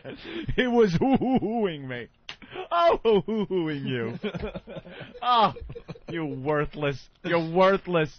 We had the same meetings. And the same meetings. The and money they was completely the same, so and we they went with the lather, better company. They slather your ass with their saliva. Believe me. Both companies do it. It's the way they do business. You idiot. Don't try to make it sound like it's something different. They didn't want to pay you that amount of money. I don't know where it's at. Somewhere in here. No. I just read that and I got all burned up because I go, well, is that why you were in my apartment trying to woo me, and bringing Lee Masters in and Lee Abrams and everyone else? Is that what was going on? I mean, come on. Yeah, it's a business meeting. I'll see you in January. Yeah, I'll see you there. Yeah. Sound real excited Good about luck, Howie. If anyone, he's talking about Hugh sounding nervous. Hugh was there telling it like it is. The company has not been affected by Howard Stern. Hasn't been affected. They are way over their guidelines that they had set for themselves, and that's what you said. If anyone sounds nervous, it's Howard, who, because Sirius's numbers are 1,800,000. Yeah, but where are you getting that number from? Oh, I'm getting it from the business section. One of the SEC, the Securities and Exchange Commission's filings for Sirius Satellite Radio. No good I'm not getting it sources. from Howard Stern. I'm getting it from the SEC. But he's claiming there's 3 million subscribers. 1,814,626, if you want an exact number. 3 million, he said? Yeah. Sorry, Howard. If anyone sounds nervous, and anyone, based on what they're saying, sounds nervous, it's Howard Stern. Because it's coming up to 0 hour where you're going to be leaving broadcast radio and going to the second-place company in a two-company race. And the subscribers aren't going over there as quickly as you anticipated? Is that it? Well, who knows? But if anyone sounds nervous, it sure isn't Hugh Panero. Hugh's nervous of where the next armored car's going to park and dump his money off at. That's what Hugh's nervous about. Not for the likes of Howie going over to Sirius for $500 million.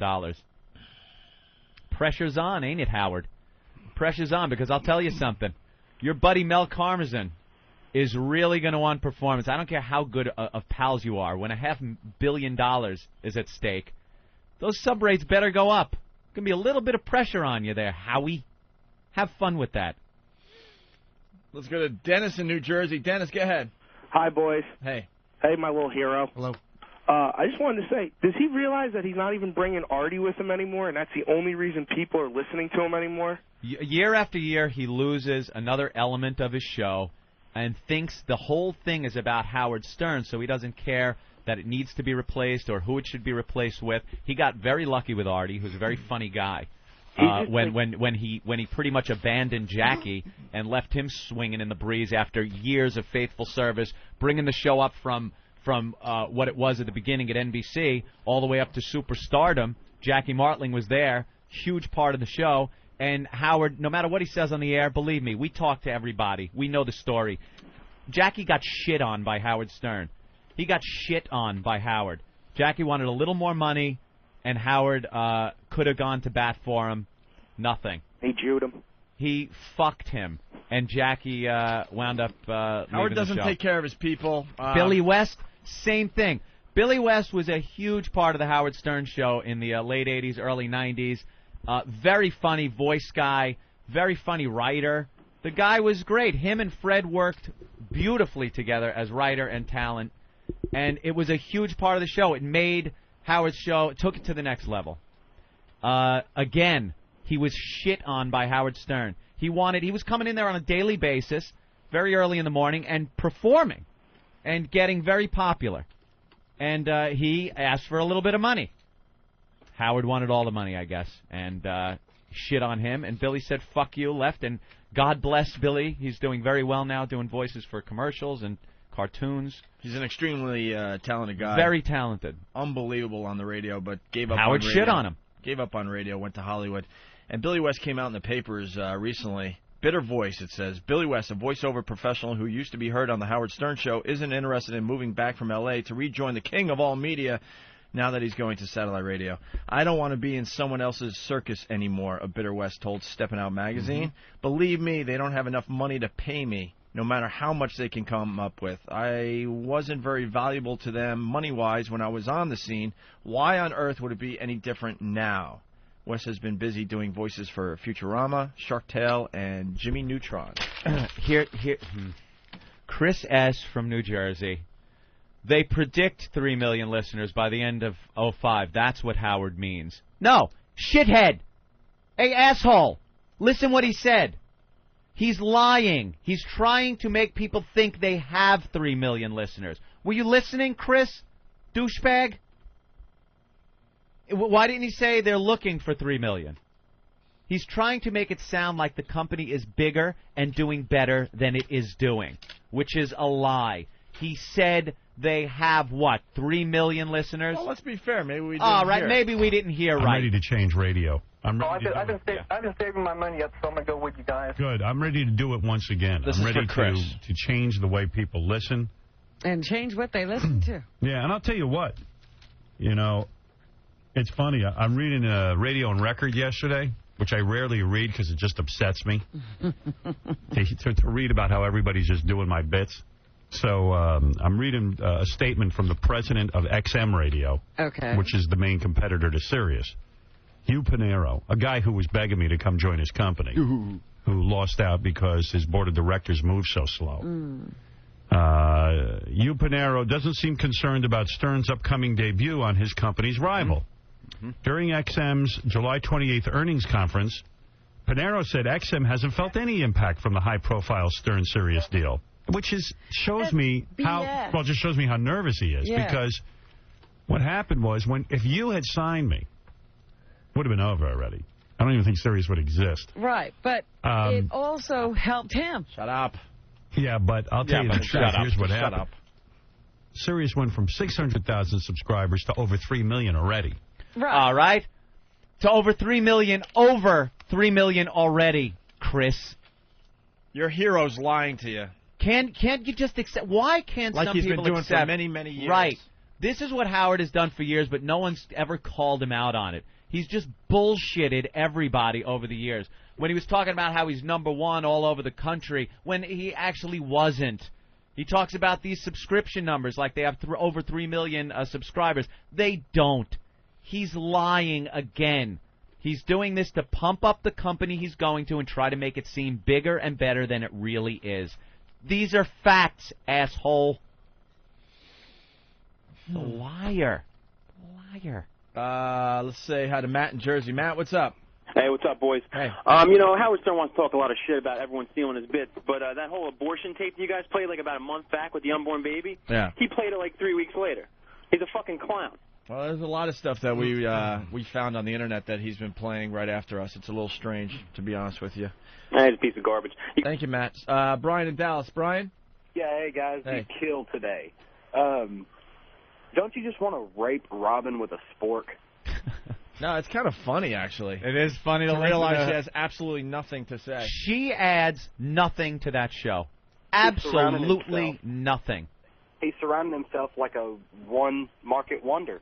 He knew Useless radio hole. He knew having a black woman on board would give him the ability to make a lot more jokes than he would have been able to if he just had guys in there who were white. Yeah, he was smart enough to do that. So, yeah, Gotta back give in him the props. early days, he knew, get a black woman on board, I could do whatever I want. And it worked for him. But to think she adds anything, just stop. I beg K-Rock, give her her own show. One day, 4 hours. Let's see what she has. She has nothing. Jack in Tennessee, what's up? Yeah, Opie and Anthony. Hi. What's up, Jack? Hey, what's going on, guys? You guys are fucking great, by the way. Thank you, sir. You can sum Howard Stern up in one fucking sentence.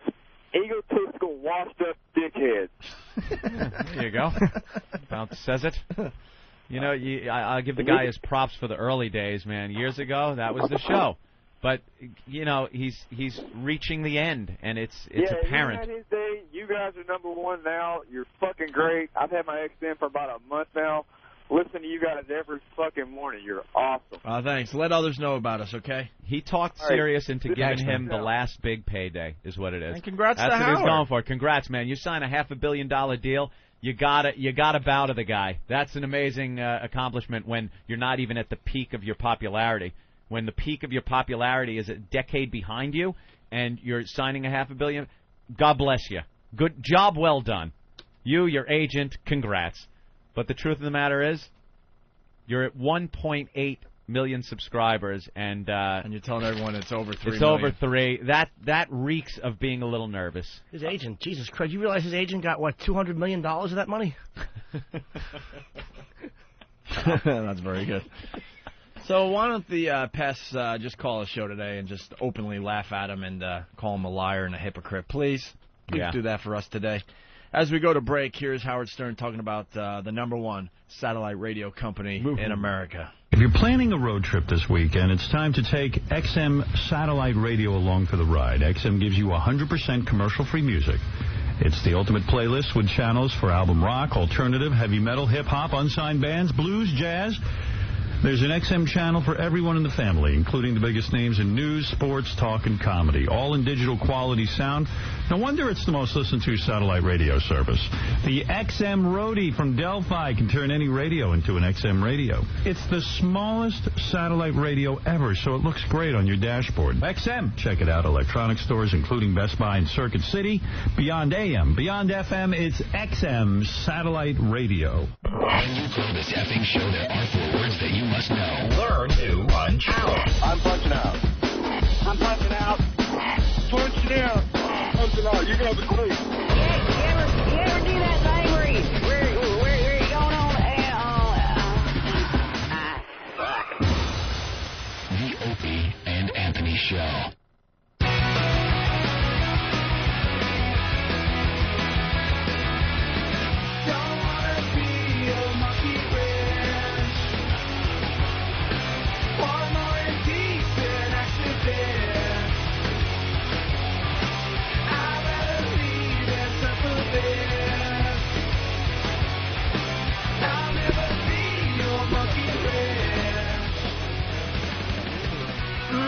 Blueberries. All right, we're back. We're having a really good time today. What's wrong, Jimmy? I am fucking disgusted by this San Francisco radio station. This country, we stink. Doomed. It is amazing in what is supposed... This is why I want to spit on people. What is supposed to be the freest thinking place in this country, San Francisco. Everybody gets medical coverage. Transgendered people should have their operations paid for. The freest thinkers. Yet when it comes to freedom of speech, the most uptight motherfuckers in the country. I thought it was Alabama. No. Those are just the brightest at math. This is what they got. Doesn't it make you want to just take a GM and bite his cowardly face? Well, we've talked about commercial radio is filled with a bunch of, pussies to begin with that run the damn stations. I love the little catchwords here. The Susquehanna Sports Outlet. Ugh. Susquehanna Sports Outlet. Then you go crazy and you step on somebody's hat. Wait. Which is also the flagship of the San Francisco Giants. Has fired 3 staffers following comments made last week by Larry Krueger that were deemed, and this is the words I love, racially insensitive by Giants players and coach Felipe Alou. Racially insensitive. Racially insensitive. Wait till you hear this, because when I first heard racially insensitive, I'm thinking, N-words got to come up. There's got to be something racially insensitive. Might have said spick. something like that, Yeah. sure. Yeah. Well, the firings were related to inappropriate comedy sound bites that were played yesterday morning during a discussion of Baloo's recent interview with ESPN, in which he roundly criticized KNBR and Kruger. Really fast. When I read the story, the headline, I'm like, oh boy, Rick got fired again. Yeah, I know. That's what I thought too. Because our old producer's doing something in San Francisco somewhere. I'm sure he'll be in trouble shortly. These are some pretty fiery comments, though. You got to be honest. Yeah, wow. Well, hold on. So what? These guys did a bit? Yeah, a little Some bit. kind of bit about what?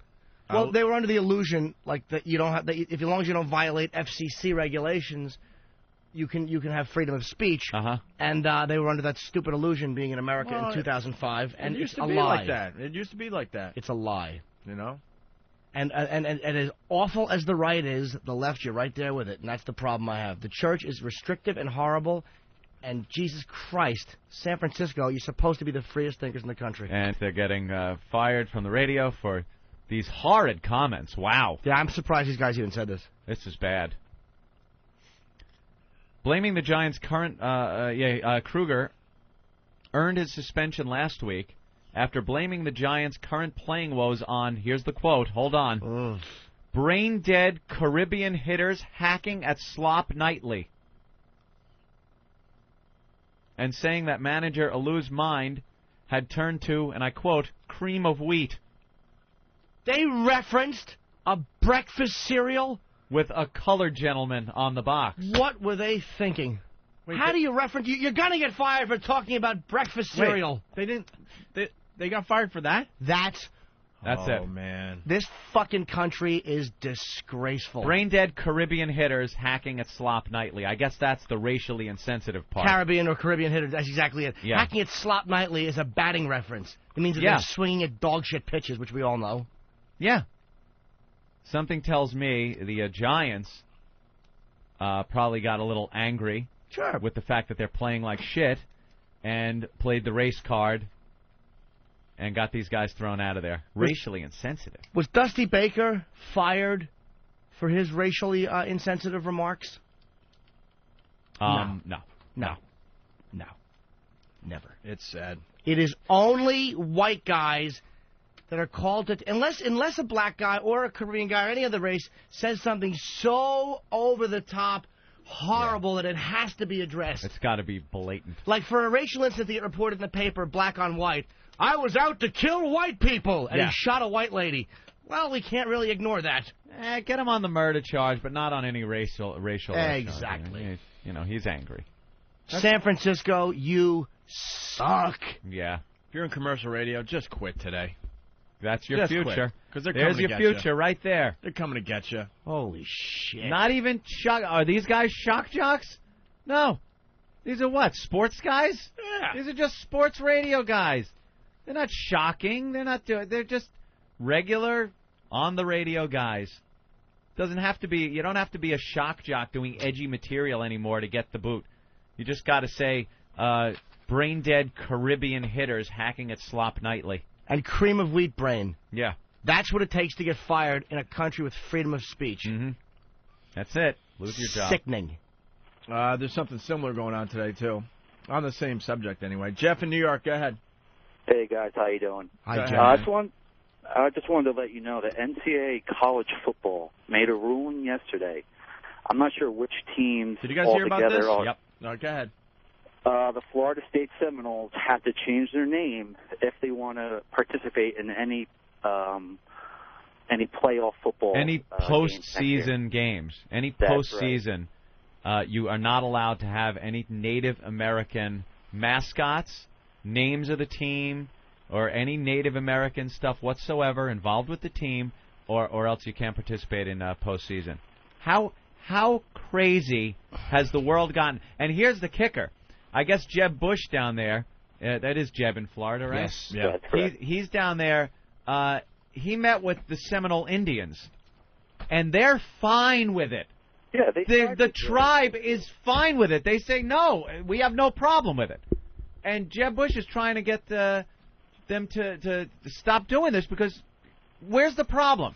It's people telling other people what's better for them. because they're Indians and they're drunk and they're ridiculous and stupid and they can't take care of themselves, so we need to go in there as white people and help them. I normally am completely against any political correctness. In this issue, I felt the same way. I think it was about the Washington Redskins was the discussion I saw. And I watched American Indians on a panel defending why they were against it. And I expected to hear a lot of PC bullshit. And was there a drum playing in the background? How did you read the smoke signals, Jim? Sir, it's so hard to hear you. Can you stop hopping in a circle? I know. This guy, he's objecting to something. He keeps going, hey. Every time he walks, you hear a jingle, jingle. Hey, guys. What about... hold on, dude, hold on. But I watched these guys defend why they were against these team names. Mm-hmm. And what they said at the time it made sense to me. What they were saying is, look, this is our culture. And I know you have the Fighting Irish, but I guess the Irish people don't object to that. But they're like, our culture and our people let's look at the history of the country and how kind of things happen for the American Indians. We're being caricatured. He's like, can you imagine if you had a team surrounding Jews or surrounding blacks, the outrage it would cause? He said, with us, it's acceptable to caricature us and put our faces painted Redskins. He goes, you know what Redskins are? That was the term used for a pile of Indian bodies in a cart. How many Redskins? See, I don't believe that. I think it's just their skin was red on the living Indian person. They always say it's something else. Maybe, but I don't know. But I'm just saying it sounds like one of those things that they say, you know what red skin means? It means your skin was red when you were walking around. Or black skin wouldn't be acceptable, or yellow skin with a bunch of Asian. Doesn't mean you're laying in a pile somewhere. Well, that's what he was saying. That's where the term came from. But can you imagine a team called the Yellowskins with a dumb, smiling Chinaman face on it? I mean, I'd root for them immediately and all buy their everything they had. Hats. Got a season ticket holder to the Chinks games. You couldn't tell if the mascot was happy or sad. But that was why I kind of agreed with it. I mean, again, the colleges are just PC fucking dumps. But on this subject, I kind of, even though the Seminoles don't object, I kind of am in favor of it. Shouldn't it be taken on a case-by-case? And isn't there a level of it? Like, maybe Redskins with the big caricature, very blatant. But Seminoles, with that, it's the name of the tribe. Isn't there, why does it have to be all or nothing? Yes, no, black, white. I think if it's offensive, then they'd have a point. If it's just a tribute to a tribe, what's wrong with that? I do understand that, but if you had one called the such and such Africans or blacks, even if it was not an offensive mockery, and you had on the helmet a black guy holding a spear, even though it was not season ticket holder, dude, you have no idea. I'd actually buy Sirius just to hear their fucking games. Me like 'em big unit. Me dance around it and make rain. What was that? Chinese or Indian? I suck. Aunt, you do the voices. I'll just wink and nod. But that's where I kind of for American Indians in a way, I do think, look, there's a PC is garbage, but there's a point where certain people, and you can't deny that American Indians have been kind of shit on historically in this country. And if they go, look, we don't want to be caricatured. They're getting us back with those casinos. It's an awful thing, but it's the way history. You can't base what happened then on morality now and what we do. You can't. They were. You know what they were?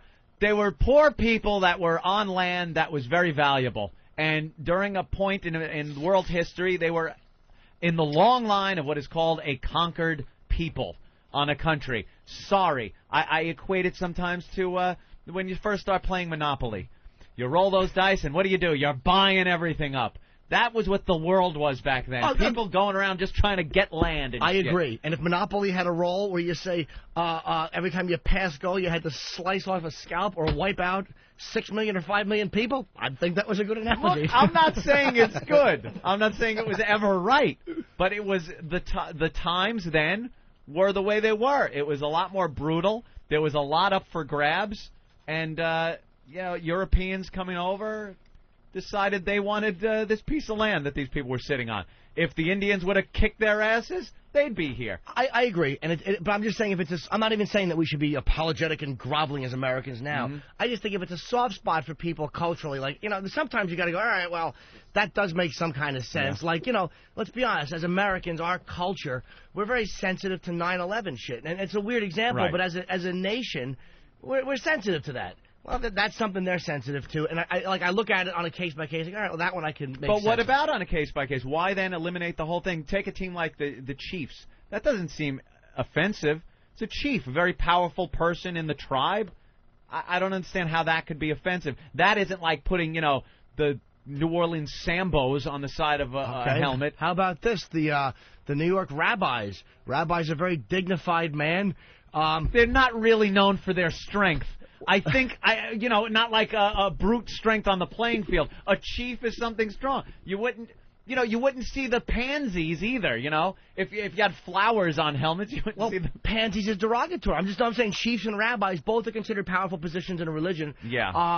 And both are considered, dignified people. And let's say that What the about rabbis. the Cardinals? Oh. Well, that's the bird. Actually, almost Letterman. I know. That's very funny.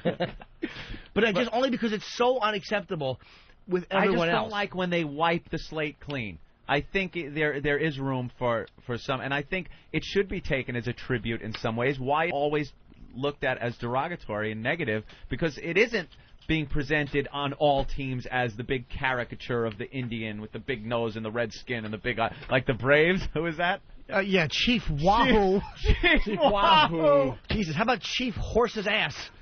And Steve, That's why did you pretty come bad. in? Did you object to the bears? I don't think they're animals that are being slaughtered. We're being made into rugs. We got Eric called me in here. Yeah, no, we got Steven here to set up the next bit. That's all. Yeah, I had no idea why I was sitting here. After you guys, Bears. What's the matter? Is there a team called the Cozy Lebanese Fat Fingers?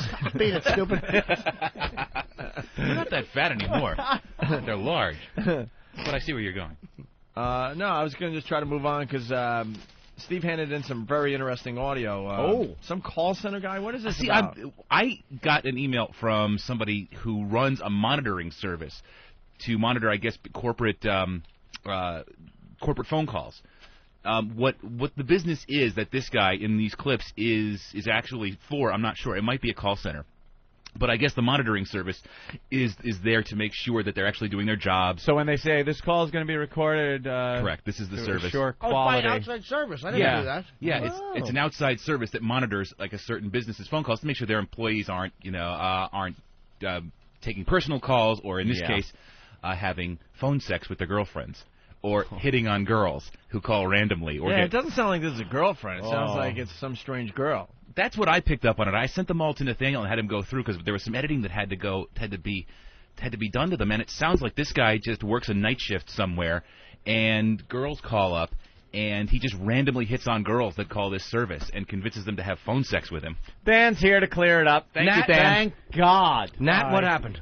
The first one, the phone sex one, is some girl he's seeing. Ah.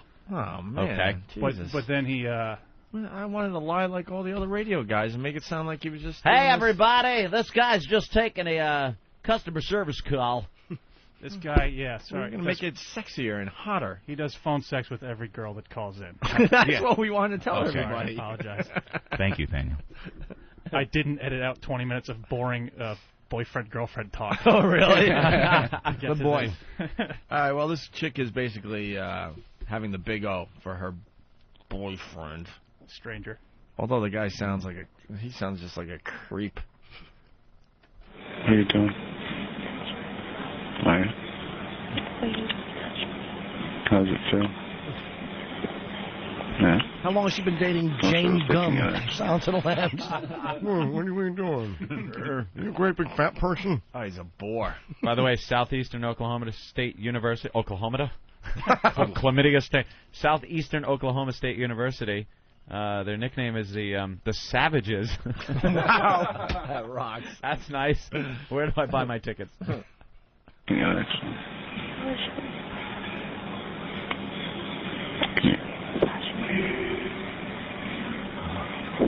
Yeah, I just want to hear you come.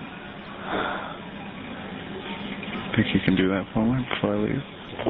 Yeah. I can picture your juicy big lips and your big tongue on my cock right now. Just sucking. Big lips and big tongue. Is she retarded? I can picture you sucking it and your metal keeps banging off my balls. This is hot, man. We rarely do hot stuff on our show. Shut up.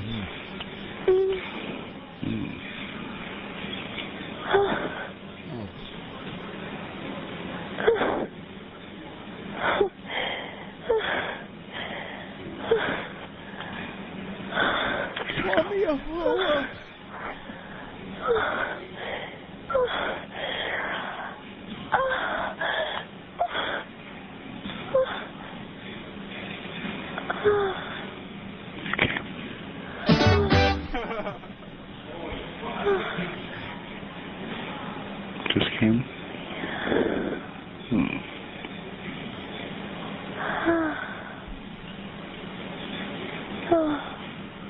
Okay.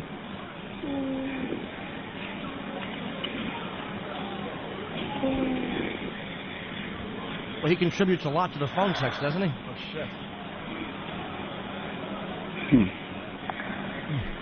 How'd that feel? Ugh. Very strong. Yeah.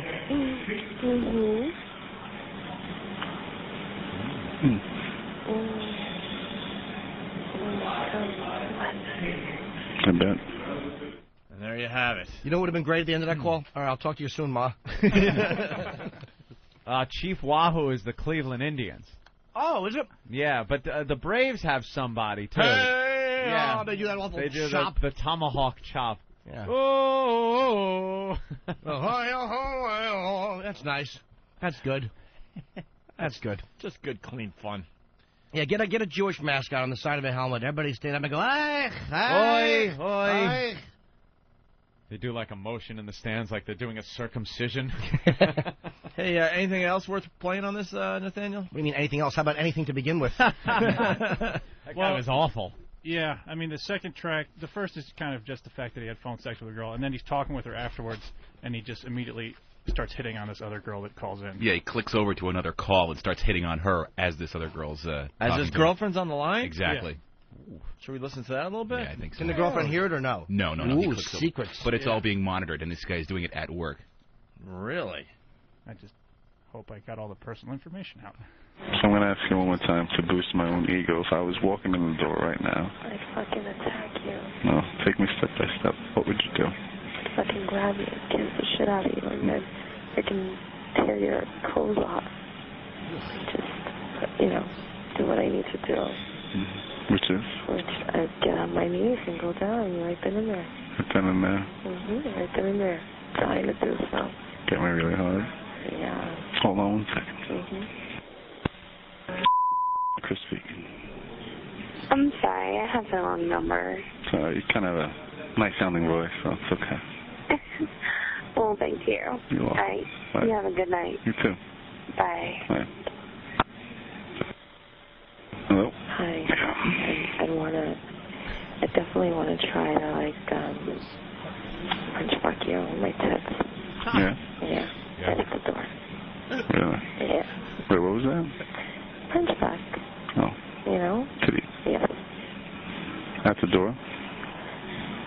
Well, it's natural. No, I thought that's... Hold on, there's another phone.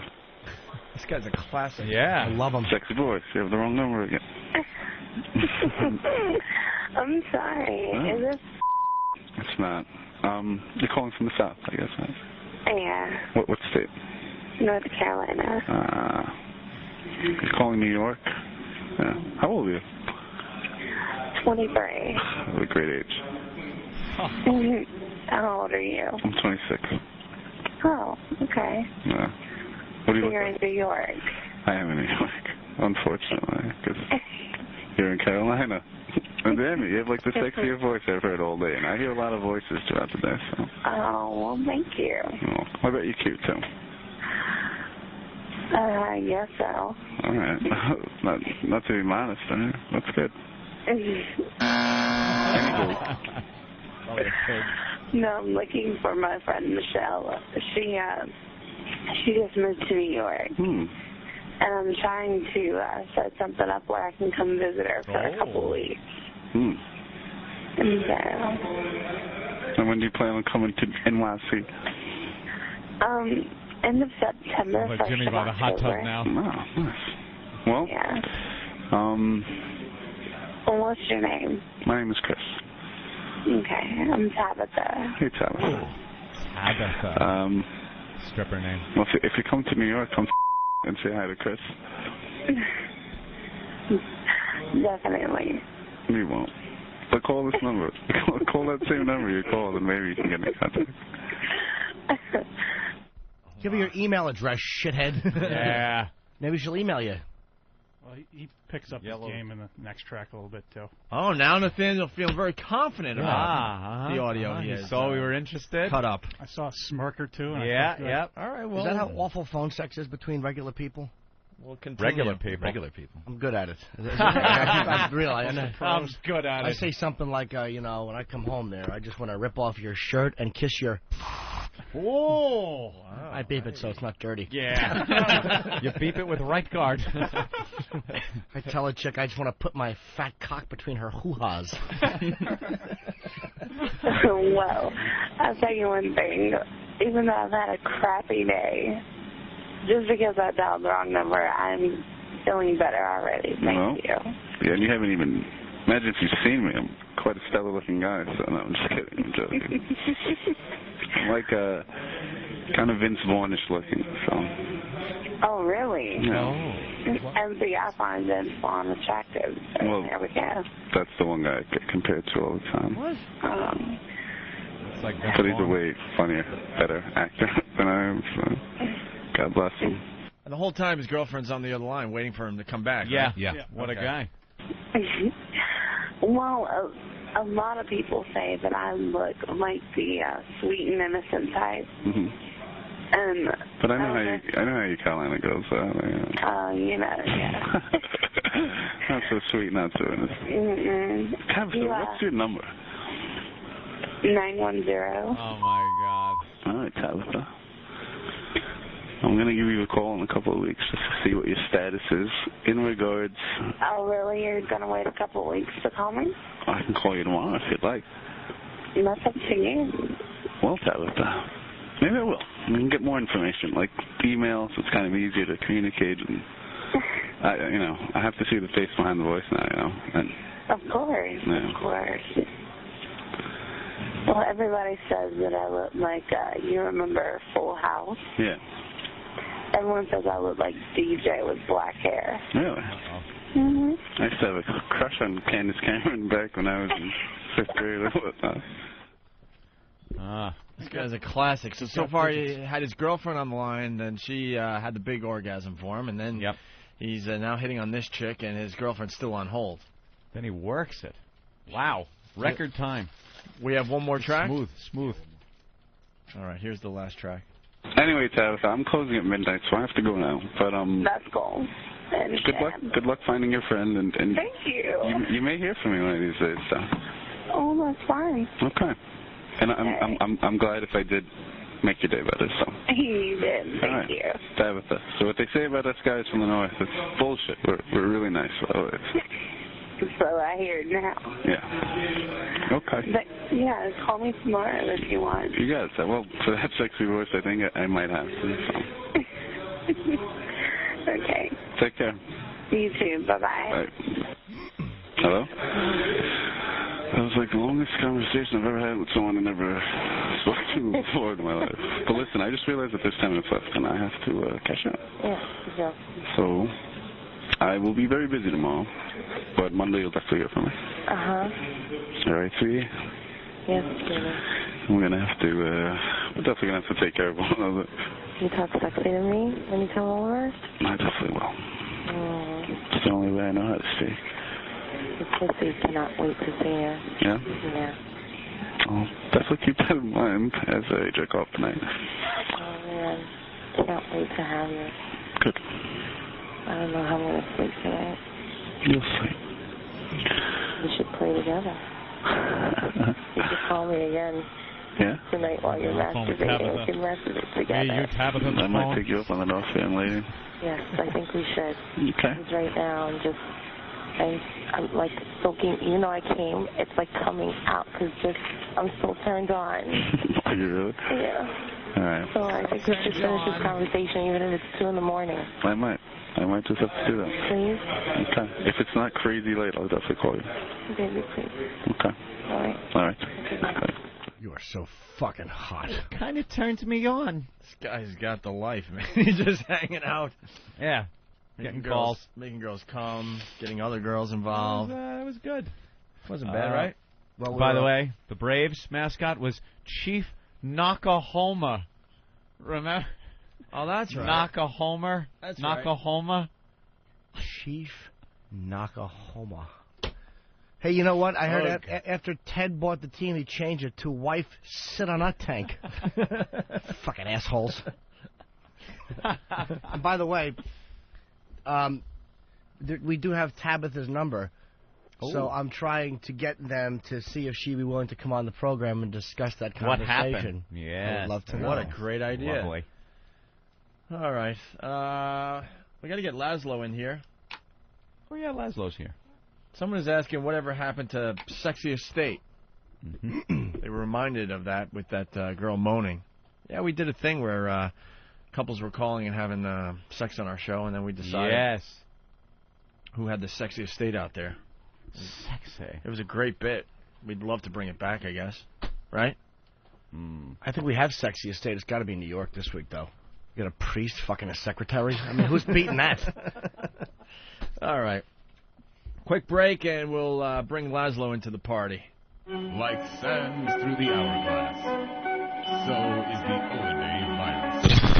I don't know the background of this, but I guess a retarded kid had a knock-knock joke. What could it possibly be? While Bob Brown from 2020 was...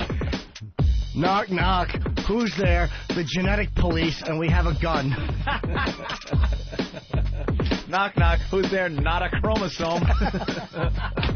Aren't you? Aren't you glad you didn't wind up in the dumpster behind a Planned Parenthood?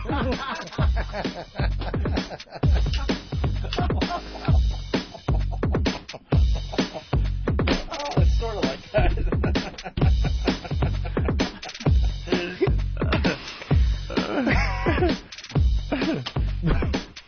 You ready for it? Yeah. All right. Let's hear his knock. Knock, knock. Who's there?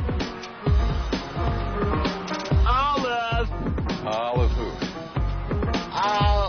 Olive you, Bob, because you're the best news value in the whole wide world. Wait. Can we play just the setup for that again? Just the question? Yeah, guys. Of course we can. Knock, knock. No. I mean, he has to ask the whole, like, who's there? He has to go. Who's there? Yeah. Yeah. Knock, knock. Who's there? You have to let his answer go. The guy's Olive. Yeah. Cut it after Olive. Maybe I'm retarded. Knock, knock. Who's there? Olive. It should have been Olive who? Olive who? All right. Cut it after Olive who? Yeah, this is... You told me to cut it after I know. I strap in, kids. We all know timing's very important to comedy, so try to recover from this one, Jimmy. Knock, knock. Who's there? Olive. Olive who? I'll live until they learn to detect this condition in the womb.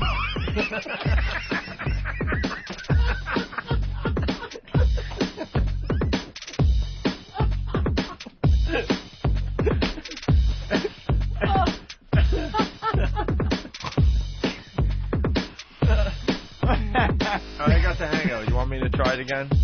All right. Knock, knock. Who's there? Olive. Olive who? I'll live for as long as my family doesn't get sick of me spoiling every photograph. We're done, or do you have one more? Oh. Knock, knock. Who's Who's there? Olive. Olive who?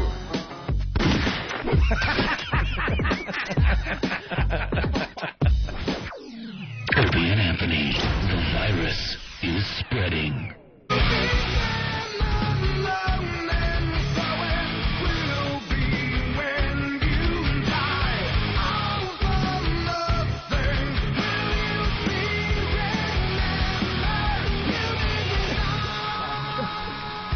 And we're back with the Opie and Anthony program. What did I miss? Teach her to stick to goddamn mahjong. This fucking story in the Daily News. Call. Cops thwart rape in park. A 73-year-old woman's Tai Chi session in a Queens Park was shattered yesterday when a Bayside man dragged her into the bushes and tried to rape her. This guy, cops struggled briefly with Robert McKeon, 22. 22, and he's after a 78-year-old broad? 73. 73? 78 would be gross. Okay. Now she's hot. What are you thinking when you're 22 and you see a 73-year-old? What makes you go, that lady practicing karate, I have to fuck her? I need that. Not that it's right with any girl, but how do you see a 73-year-old woman? I guess she didn't look that threatening, doing her Tai Chi. Well, she might kick my ass. How about buying a gun now, you old whore? Tai Chi is not helping. So what did the defense class teach you? Well, it taught me to have my face mashed into the juniper bushes while my ass was being raped. That was helpful. But those, old Grandma Poe. but those Tai Chi people in the park, they have their eyes closed the whole time, you know? Yeah. They're in a bad position to begin with. What does she think she's in? A goddamn diaper commercial? She made karate noises Tai the Chi whole as time. the sun sets.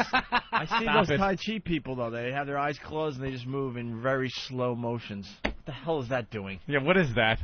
Nothing. Fuck me in the ass. I'll tell you what that's doing. It's attracting 22-year-old gentlemen. The whole time he was on top of her, she's going, yeah. But apparently the rape was thwarted. Thwarted? Yeah. Hey, You know what should have thwarted that rape? The fact that he looked at her and went, Jesus, this bitch is old. Scumbag. We missed the obvious with that audio we just played. Mike in Tampa. Tampa, go. What's up, guys? What's up, little Jimmy? Hi, Angel. Hey, I was just wondering, how did you guys get audio of Mike Damone on a phone sex call? Oh, wow. Had a little Damone to him, right, Ed? Yeah, a little bit. Isn't this call great? What are you calling for? You need some help with your math homework on such a hot day? Let's say hi to Laszlo, everyone. Laszlo. Laszlo, where are you calling from? Oh. What's up, Laszlo? Need a megaphone over here to do the phone sound effect. Hi, sweetie. The last we left Laszlo, you were heading up to Alaska to do salmon fishing? You were fishing? Yeah. Went No, up he there. wasn't. How'd that work out? Well, you know, for a place that has no black people, you hear the N-word a lot up there. I got to tell you. Really? I tell you, it's bizarre. That place is... It It has no black people. Dude, it's cold. What'd you call Continental and go, I'd like a ticket to paradise? Jeez, I'm kidding. We have some lovely black people that I'm listen to this program. Joking. My goodness. Alaska, huh? Yeah, it's like my buddy's friend picked us up at the airport. We're driving back to his, like, cabin or whatever, and I said, how are things going? He's like, oh, I'm out on bail. I'm like, oh, good. Out on bail? Everybody up there has multiple DWIs. Oh, that's what I was going to say. People yeah. up there drink from the second that they wake up. You'd have to. Well, and to deal with life up there. Nothing tells you to stop drinking because it's like bright 24 hours a day, right? Really? It really fucks with your head. That is a good point. Most people drink until they start seeing that sun come up, and you're like, all right, I guess I gotta stop. You It's kind of make a the good same point. the whole time. You just keep drinking. Keep drinking. You know why you it's drink? Still noon. You drink because it's 4th of July celebrations, and to go see them, you have to fucking shovel out your walk. Nobody wants to live in those despicable conditions. You fat, blubbery idiots. Just move somewhere. But they're really racist up there? Yeah. Yeah. We met this one guy who lives on this bluff overlooking the ocean who has like a fifth of scotch before noon and a machine gun, and he sits there on the bluff and machine guns seagulls. And that's on his time off because everybody works for the oil companies up there. They fly up to the slope, as it's called, and work up there, and you're not allowed to drink. Asian gentleman who runs the plant? Or do anything up there. It's so cold that you have to leave your truck running 24 hours a day. No. Really? You go to bed, you just leave your truck running out front. Get out of here. Right, because otherwise, if you turn it off, the whole engine block will seize. All the oil turns to mush. Why did? Well, they must make a lot of money at the oil place. Yes. It's got to destroy your engine. 24-hour usage. Well, I mean, it's kind of like the theory about computers. They say, well, if you leave them on all the time, that's a lot better for them. You know, it's the starting up and stopping that causes all the problem. Yeah, something tells me leaving an engine running 24 hours a day. All the time, what about probably thermal bad. viscosity? Right. I got a great deal on a pickup truck on eBay from Alaska. Me and Bonnie are going up to pick it up. That dummy would try to drive it home. Oh, of course he would. Make a left in Moscow. Stupid ass. Hey, someone wants to rain on our parade. That was Why? a fine Tai Chi bit we just did, and Aaron has something to say. Oh, no. Aaron. Go ahead, Aaron. Not that Tai Aaron. Chi isn't even remotely close to karate, Jimmy. It isn't. Come on. Dude, when have Jimmy. Dude, how For the sake of this radio show, it is. I know, but it's some sort of a martial arts thing. No, it's not. Yes, it is. I took Tai Chi for 11 years. It's Asian. It's a relaxation thing, Jimmy. All right. But isn't it based on some wacky karate moves? Dude, isn't it based on combative, like, karate-type moves? It has something to do with meditation. I lied. I never took it. You close your eyes and you move around really Hold on, slow. dude. Hold on, dude. You guys talking the whole time. I you're know. talking. I don't want to talk now. You do But I wax want you to on, talk. wax off, things like that, right? Yeah, just like Sunday floor. Let's get Master Poe, of course. They took care of those Tai Chi faggots in China. Way to go, that Laz. Fallen Gong. They put him on the little, in those little bamboo cages and poke him with sticks. Right. Now, Master Poe, you would know what that's all about. Yeah. What is Tai Chi? Tai Chi.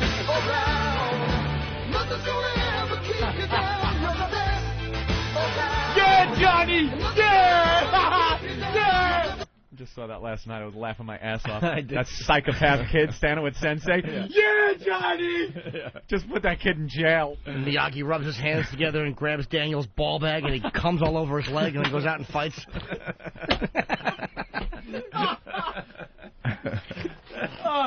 Want you to sweep the leg. But Sensei!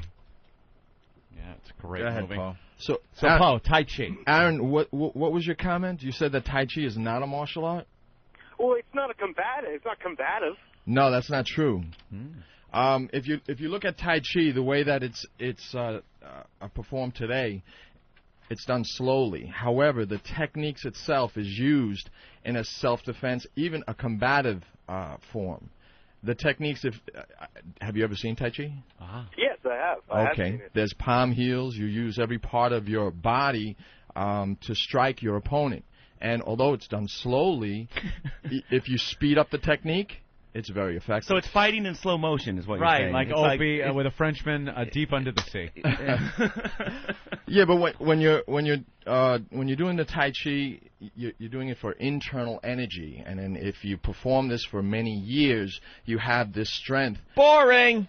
So you're fighting like you're in the Matrix movie. Well, That's there you basically go. what's It's going Matrix fighting. Thank you, Laszlo. Okay, we'll do that for 10 years and then speed it up. All right. There goes Master Paul. Thank you, Master Paul. Correct?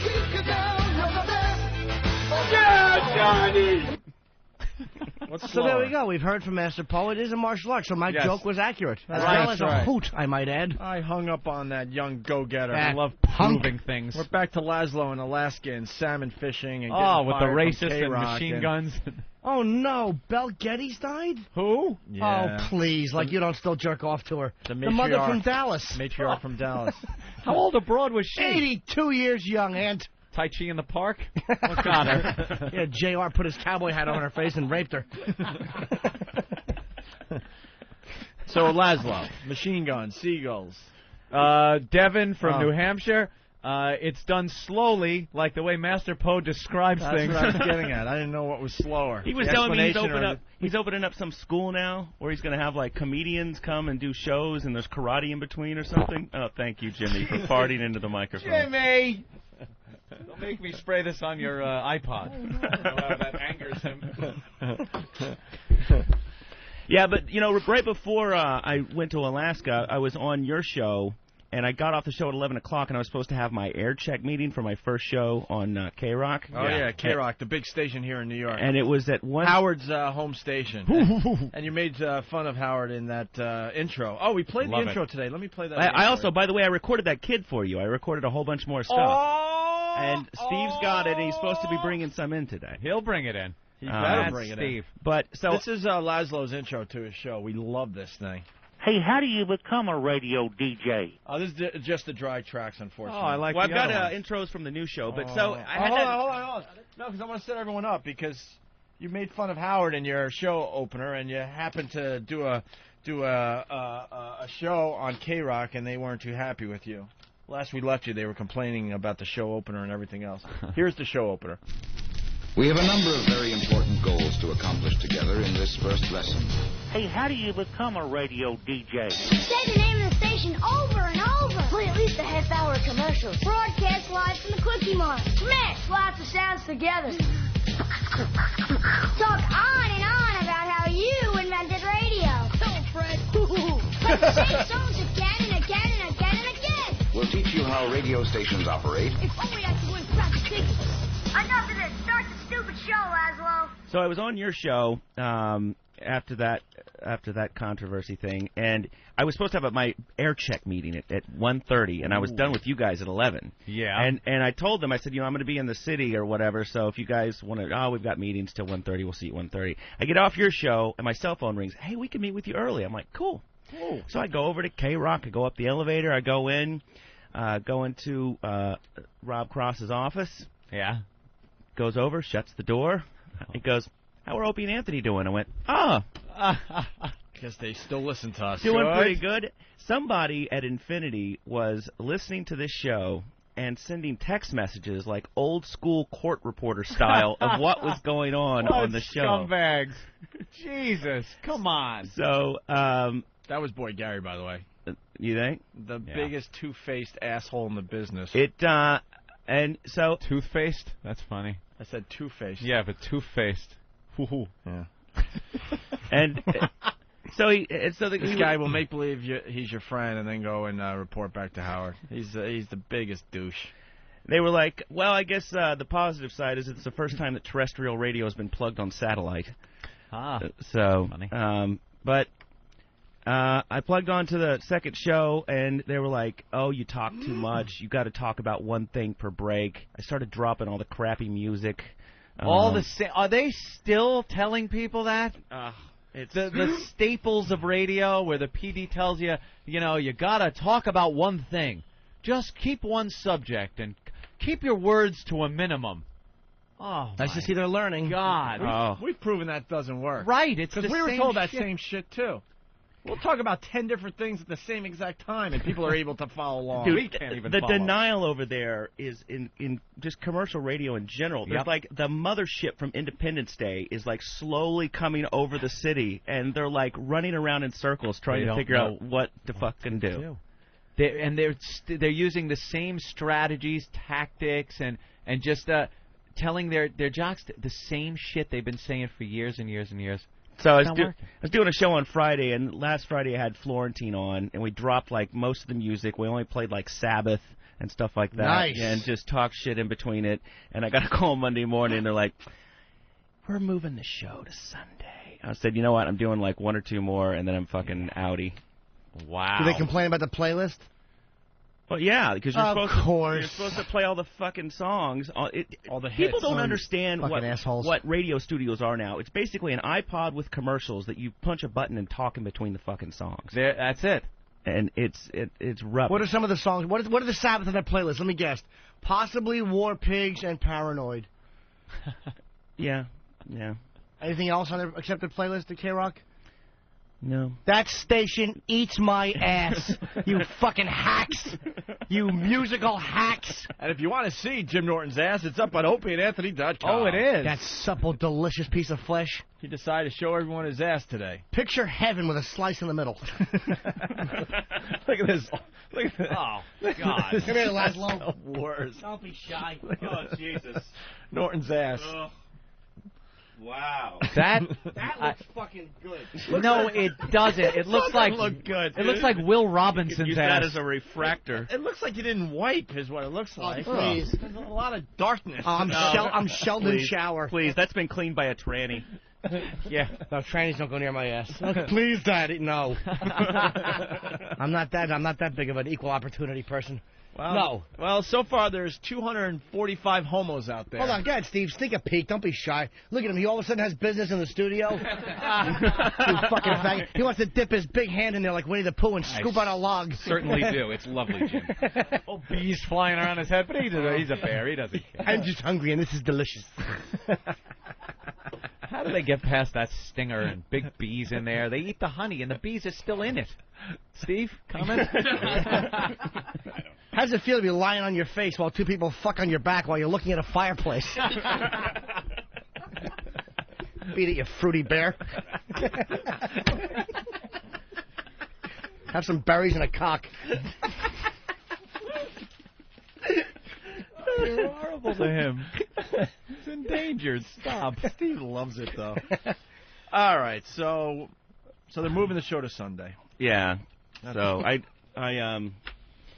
I don't know what the fuck's gonna happen over there. Yeah. I'm not into being a fucking DJ that plays music and shit. And No. because he called me and said, you know, the shit that you did in Grand Theft Auto, you know, the radio in that game is funnier than anything we have on the air. So you know, so I fucking assembled my crew and you know all these voice people and friends that have you know done all the stuff that you basically hear when you're playing. They're just too scared. Playing the They game, don't want and to take chances. I start playing that stuff on the radio, and then they bug out. And they freak out. That is typical radio. We love what you do. We love it. Come on board. We want you to work for us. And then you work for them, and they go, now, don't do any of that stuff you did. Because I honestly believe the only reason you're hired, if you're talented, is so you don't go somewhere else. Take you off They the market. hire you to take you off the market so you don't go somewhere else. They don't want to take a chance and let you actually do what you do. But they don't want you doing it anywhere else just in case it works. You know? They are a bunch of pussies with no balls. And they were like, what are you going to do for your next show? You know, you lost a guy, because my buddy who was the sports announcer dude who was on the show was told during the first show he couldn't be on anymore. So be honest, tell him Anthony's coming over. we Yeah, the other thing I've been doing is I played a couple of clips from your show. And I've mentioned Opie and Anthony every fucking show that I've done. You got a set of balls on you, man. That is great. We are despised. My buddy They looks at hate me us over there. across the studio with these huge wide eyes. He's like, we're fucked. I'm like, I don't care. They fucking called me. I give a shit. Right. We have some golden tickets. Yeah. We should give one to Laszlo. I agree. Absolutely. It's not a golden ticket and just a big kiss on his mouth. I love it. Rare. They don't know what to do with unfamiliar stuff Yeah. in regular radio. It frightens them. They don't want it because there's no research project that. Yeah, they can't test it with a slide rule. Right. So they that freak they can out. go to and see. Well, it works somewhere else, so I guess we could do this. Yeah. Hey, here's the kid. Yeah, I recorded the kid for you. What are you doing, Hawk? What are you waving, Hawk? What do you got? Let's What do you stop got? at the secret notes. Got Post-it Man over there. Here's Those are the Laszlo. Post-its. What's it say? It says, I don't know. What's it say? What? He's got a CD. I said just Up. to hand it to you. That's all. Right. You gave him a Post-it to tell him that you handed the CD to me? What a Molotov cocktail. Molotov cocktail. Molotov cocktail. That's actually a Russian hooker. I was just about to give you Eric's job until you said that, too. Oh, my God. Jesus. What the note say? That the Ope has the CD? Yeah. We're going to find that out because he's ready to play it. Yeah, I was ready All right. to hit track one. It's, Quick. Ope's talking on the mic. Quick, write a note. It's the, Power's up and running. Here's the kid from Laszlo's intro, you know, the famous Tell Him Fred, hoo, hoo, hoo, Yeah. doing other lines for our show. Great. A bunch of Ben insults so far. Comb your hair, stupid. How old is this kid? 10 or 11. Oh, that's great. He better never grow up. Did you comb your hair with a baseball bat? Jimmy Norton inspired one. There's a couple more here. Dar. I see the awful, terrible. I hit something with my head. You laughed so hard. Don't. It's crazy. Don't. And then he laughs at himself. Just like Just Ben like would. Ben. Don't. It's crazy. Do. Oh, that ass of a producer. I had him do a bunch of Miracle. more hoo-hoo stuff. This one's pretty funny because I think it's the Kelsey Grammer thing, right? Where's my Kelsey Grammer? Yeah, it's pretty odd when you're having somebody do impressions of people doing impressions of people doing impressions. Good Lord. Oh, good Lord. Is that good Lord or dear Lord when Kelsey falls? Good Lord. It's good Lord. It's Good Lord. dear. It could be. Good Lord. Good Lord. It sounds like dear. Oh, Ellen's dancing again. Oh, is that the best part? My day has just been made. Good. I love when Ellen dances every day. That's entertainment. That's West Coast, Ooh. California entertainment.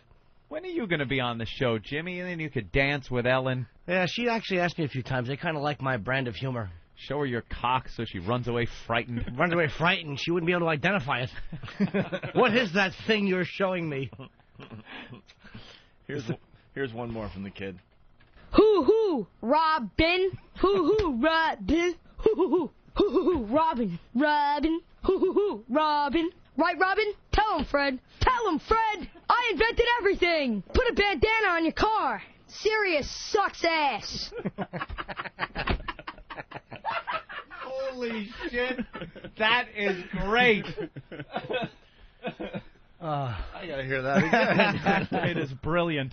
Hoo-hoo, Robin. Hoo-hoo, Robin. Hoo-hoo-hoo. Hoo-hoo-hoo, Robin. Robin. Hoo-hoo-hoo, Robin. Right, Robin? Tell him, Fred. Tell him, Fred. I invented everything. Put a bandana on your car. Sirius sucks ass. Sirius sucks ass.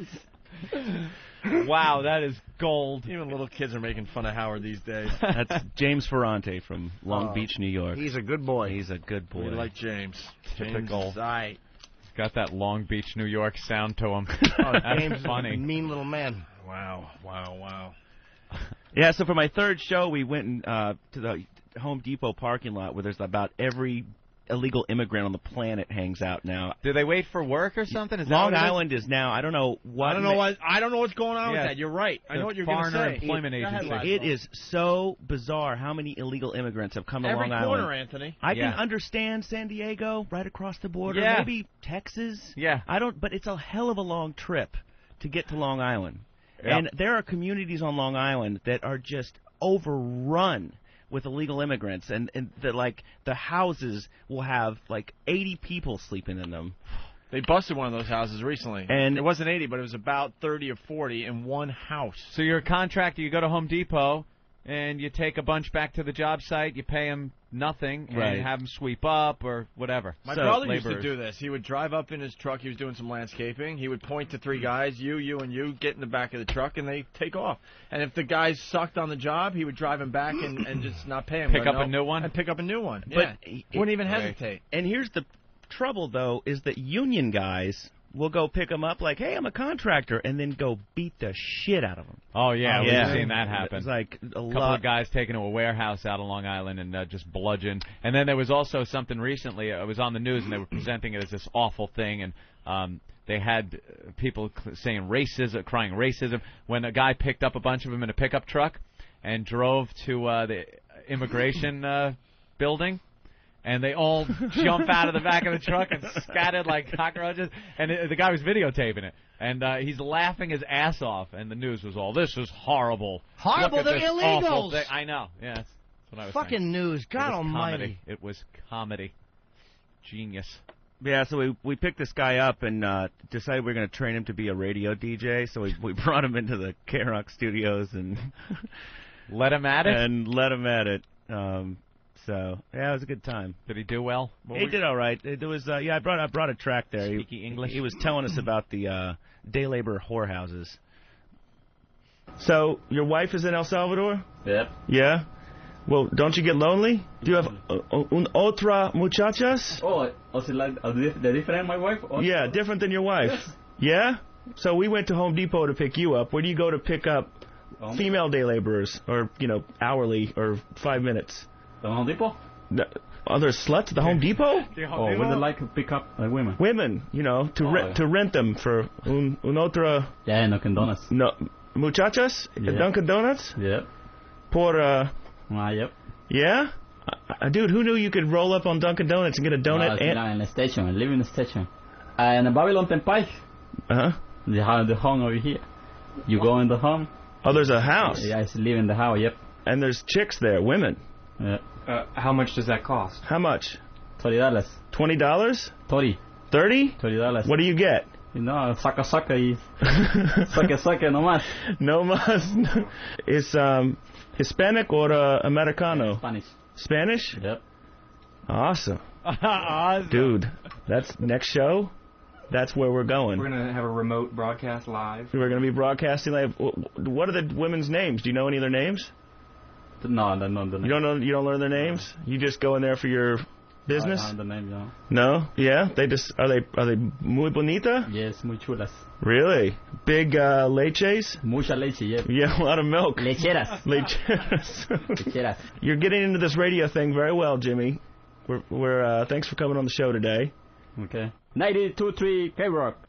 This guy, he would tell us how much he loves his wife, and then he would talk about the whorehouses that all the day laborers go to. Apparently, those are big things too. The whorehouses, I think, because they all got to be serviced. The other thing that you have to watch out for, this had like a couple years ago. I was driving by Home Depot. If you drive by there at like 6, 7 o'clock after they get dropped off, they all go pick up like malt liquor and get loaded in the parking lot. And I'm driving down Sunrise Highway, and there's these illegal immigrant gentlemen who had bottles in their hands of like Mad Dog 2020 or something, and they were walking across Sunrise Highway where people are doing like 60 miles an hour, and this guy walked right off the center median in this car next to me, clipped him at about 50, head on.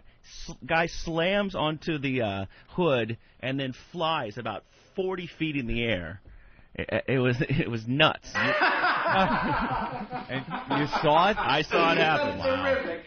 That's terrific. I ran over to him. I'm like, you know, trying to ask in Spanish, "Are you okay?" The blood starts running out of his mouth. I was like, "Okay, we're all done here. I'll be going to buy a new faucet Just now." leave.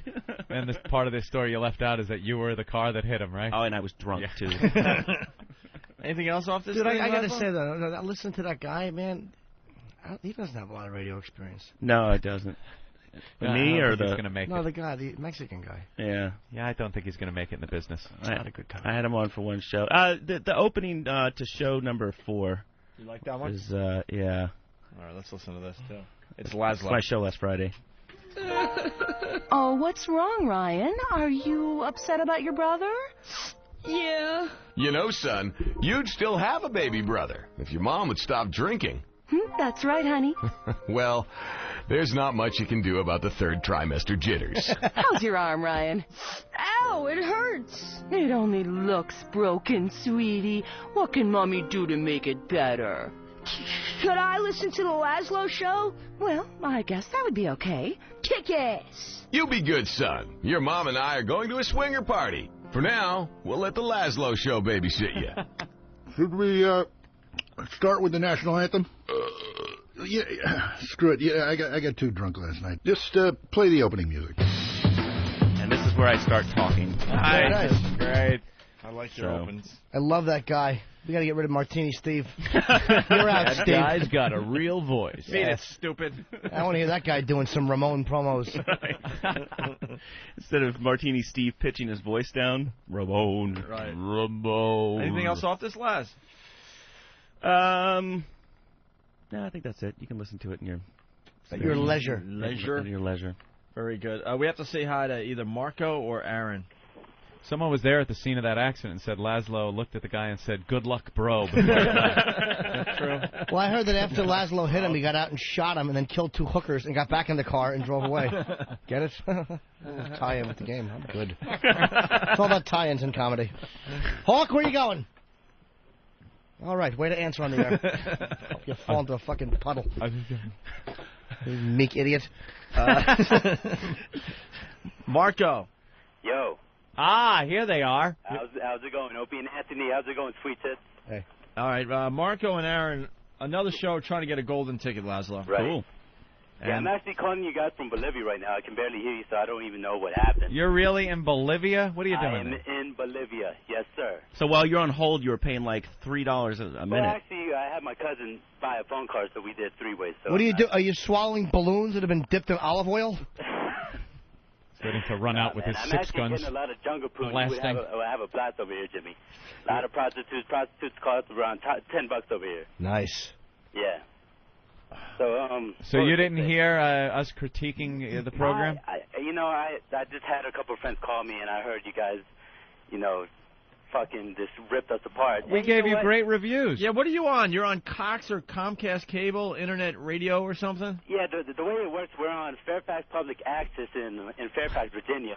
It's bullshit. We just it's cable radio basically, and the way it works is we're on TV, but there's a bunch of PSAs in front. You just hear our voices in the background. You hear your voices, so you're on TV, but not pictures of you. Exactly. It's like little billboards with your voice in the background. Exactly. So I mean, and there's no way for us to get any kind of exposure. And but the way we do, we follow the type of format you guys do. Because of you guys, we got into radio.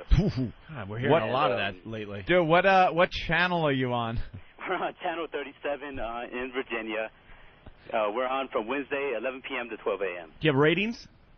We don't have any ratings at all. No. The way it works is it's a thinky public access radio show. Marco, somebody has to ask you, what's up with the voice? What's up with the voice? Yeah. I don't know, man. There seems to be a little something going on there. Well, what's that? I don't know. That's why we're asking. Where are you from? Well, I'm actually Bolivian, so. You're from Bolivia? Were you born there? No, I was actually born in Fairfax, but my parents are Bolivian, so. So it's just a Bolivian. You kind of picked up their accent? Yeah, I guess so. That's exactly what it is. Yeah, people are asking, who vacations in Bolivia? Coke addicts. Yeah. Hey, you know what? I don't do coke, but actually I have a funny story about that. Oh, sure. hold on. Funny story. Funny story coming. We love We're funny buckling stories. up right now. Then sit down. You ready? Ready for a funny Everyone, story? hold on. You don't want to slip and fall. Somebody quick, put Ben in the crib. All right. Hold on, I want to do a little Tai Chi to get ready for the funny story. Whoa, relax. Well, anyways, Wait, I wasn't done with my Tai Chi. We're getting Takes ready, forever. Marco. We're getting I'm ready. sorry. Putting our laughing hats on. Yep. All right, anyways, my dad used to be big in the coke game back in the 80s, so that's why we do actually have a couple of coke connections down here. That's all I was going to say. It wasn't supposed to be funny.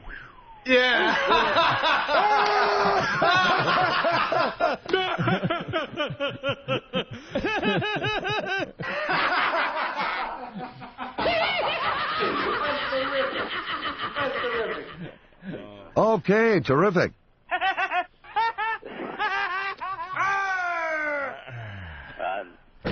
I'll tell you that right now. I really don't know what to say. I'm nervous as shit. What? I'm nervous as shit right now. I mean, I'm calling you from Bolivia. I'm talking to Opie and Anthony show, so I'm fucking nervous. I'd be nervous being in Bolivia. Anybody near the phone right now? No, actually, no one's near the phone right now. Are you on a payphone? No, I'm actually. Well, my cousin he left to go buy another phone card, so he can so we can keep on listening to you guys. I think we have about 10 minutes left on phone card. Oh, on phone card. It's got to be a fortune. No, it's actually to buy to make a call for about 50 minutes costs $2. That's it? All you have to do is go to any gas station and you buy a phone card. 50 minutes? 50 minutes. I'm back. All right. Hello? There he is, Aaron. Sorry about that. Opie and Anthony. All right, there you go. I got the next phone card. If we need to keep going, so.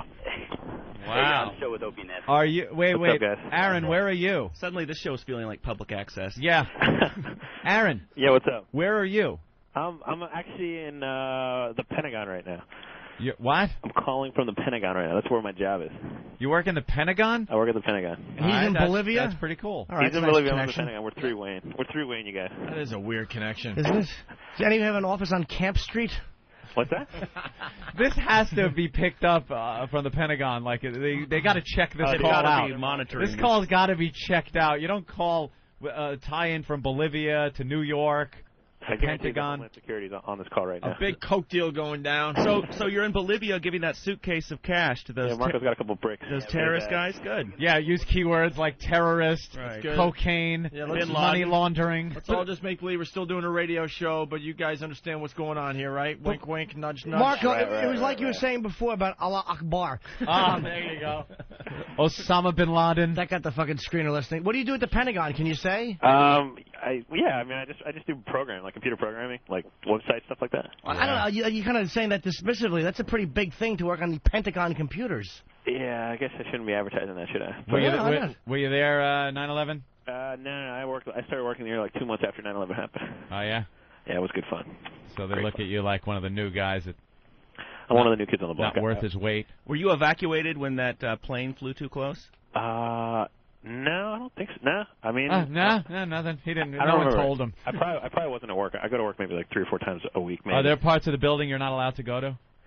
Yeah, there definitely are. Yeah? There's plenty of parts where you can't have access points, and there's all kinds of security. There's guys running around with MP5s and grenades in their belts.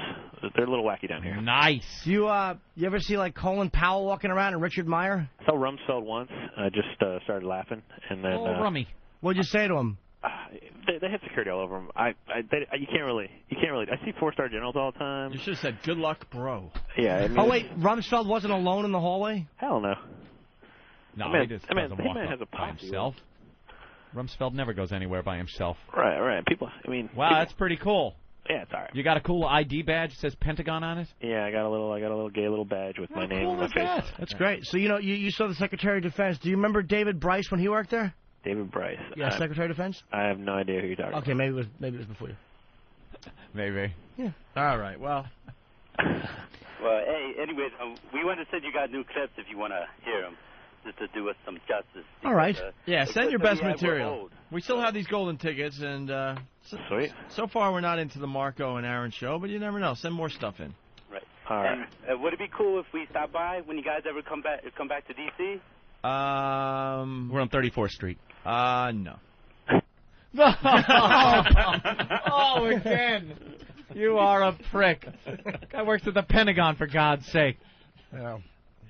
Not for long after the text Yeah, speech exactly. recognition I know. picks that shit up. Exactly. Yeah, isn't there a rumor that there are key phrases and words that if you use them on the phone, they'll listen in on what you're saying? No, it's not a rumor. It's if true. it's I mean- true, the Pentagon has to have that, right? You got You say computers things like Al Qaeda or Osama bin Laden, crunching terrorism. that stuff all day long. Yeah. Let Find him. out computer guy is on the phone when it's happening. Goodbye. Two shocks. Goodbye. As long as the keywords aren't how passable are you, how long have you been dressing this way? Very good. Hey, speaking of these golden tickets, we got another show that came in today. Yeah, hoping and wanting a golden ticket from us. Who is it? It's the Mark Muse show. Sounds like a hit. Mark Muse? From North Carolina. MUES.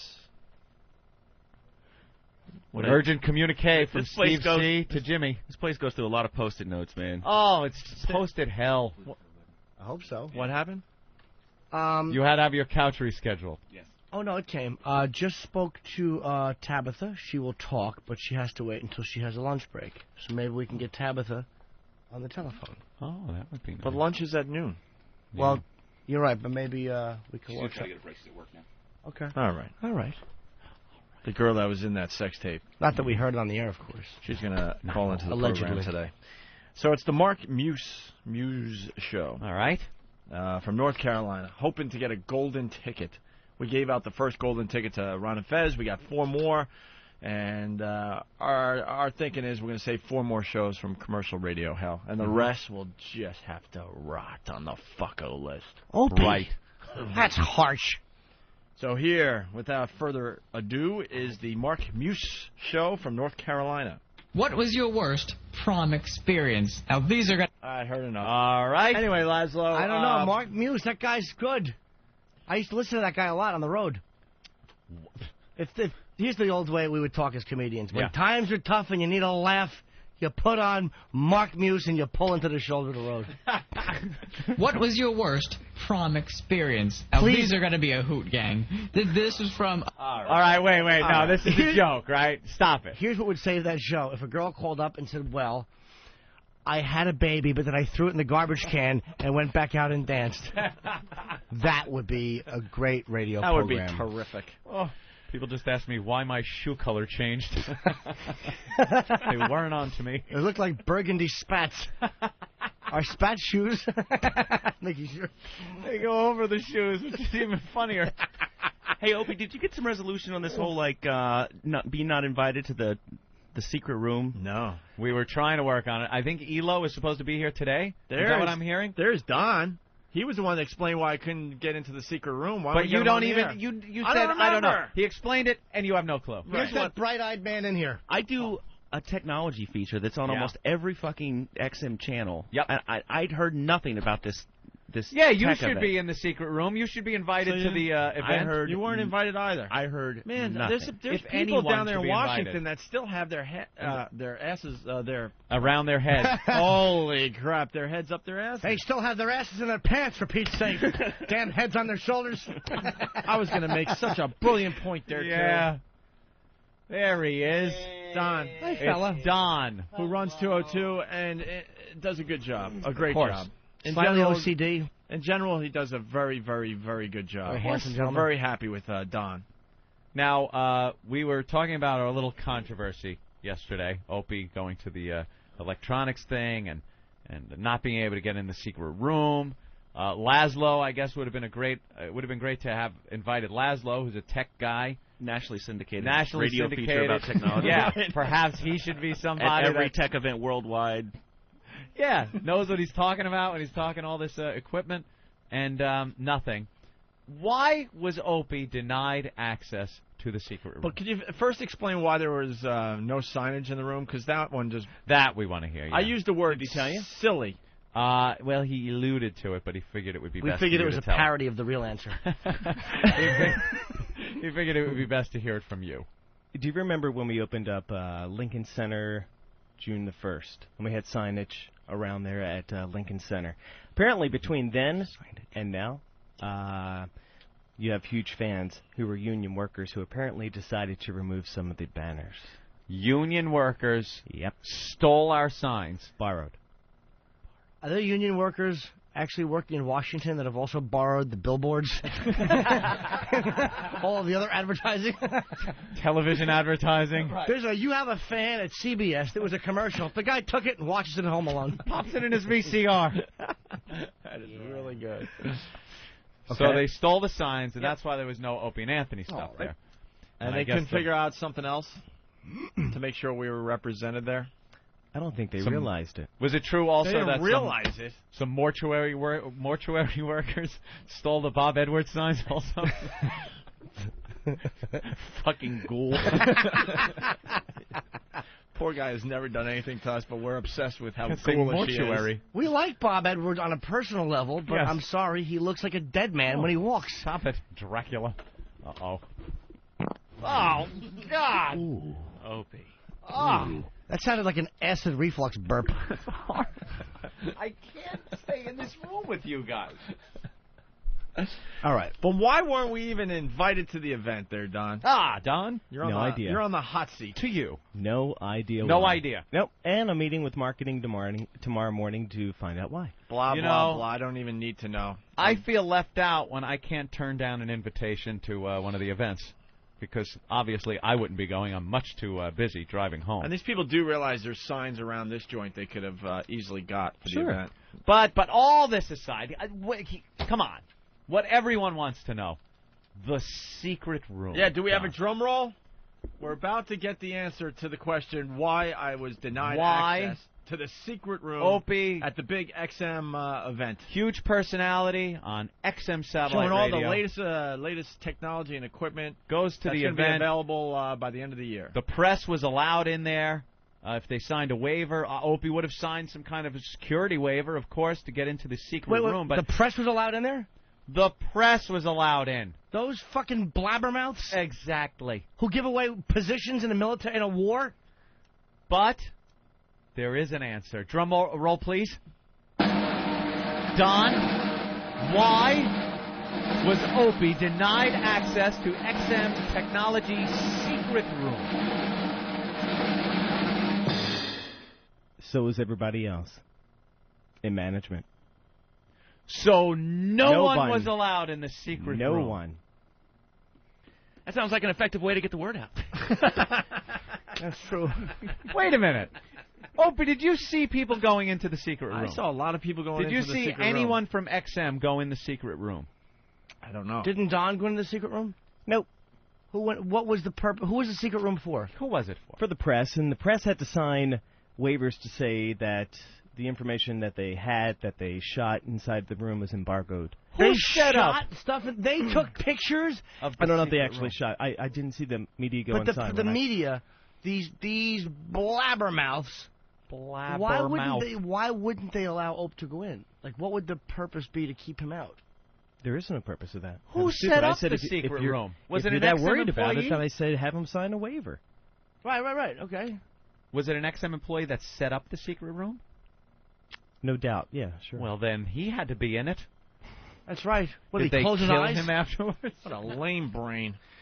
Wait, that sounds ridiculous. Now, didn't you call over there and say to somebody? You called over. Who'd you call? Who'd you talk to? Anastasia and Mark in marketing, and I said, show Opie everything that's there. Now, Mark is the guy, the tan guy. Right. I don't know if I know Anastasia. Anastasia, she met me. She was very nice. Okay. Mark kind of just looked at me strangely. He's a neat gentleman.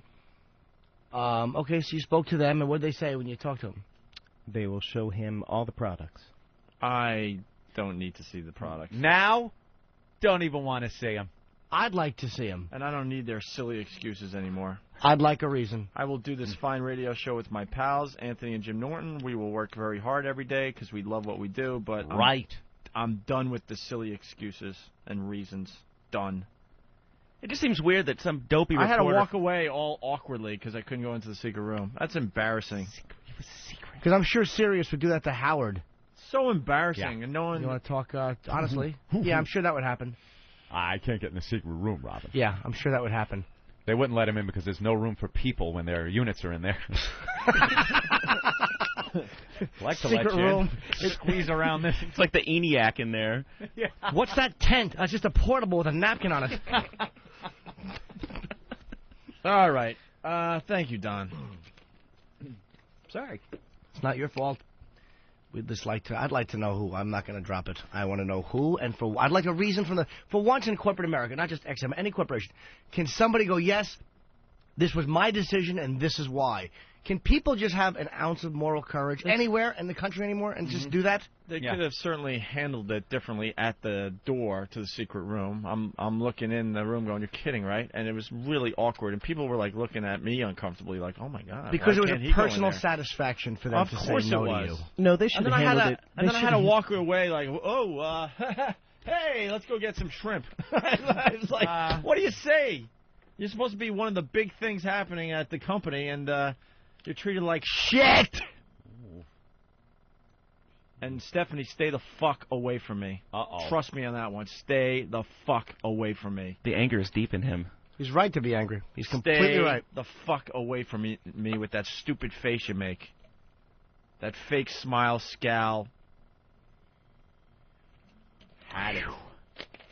Where's Elo? I'll talk to Elo about Where is Elo? Isn't he showing up today? Yep. Is he? Yeah. Hopefully with that hairdo, he'll walk in with a little circular hat with a propeller on it.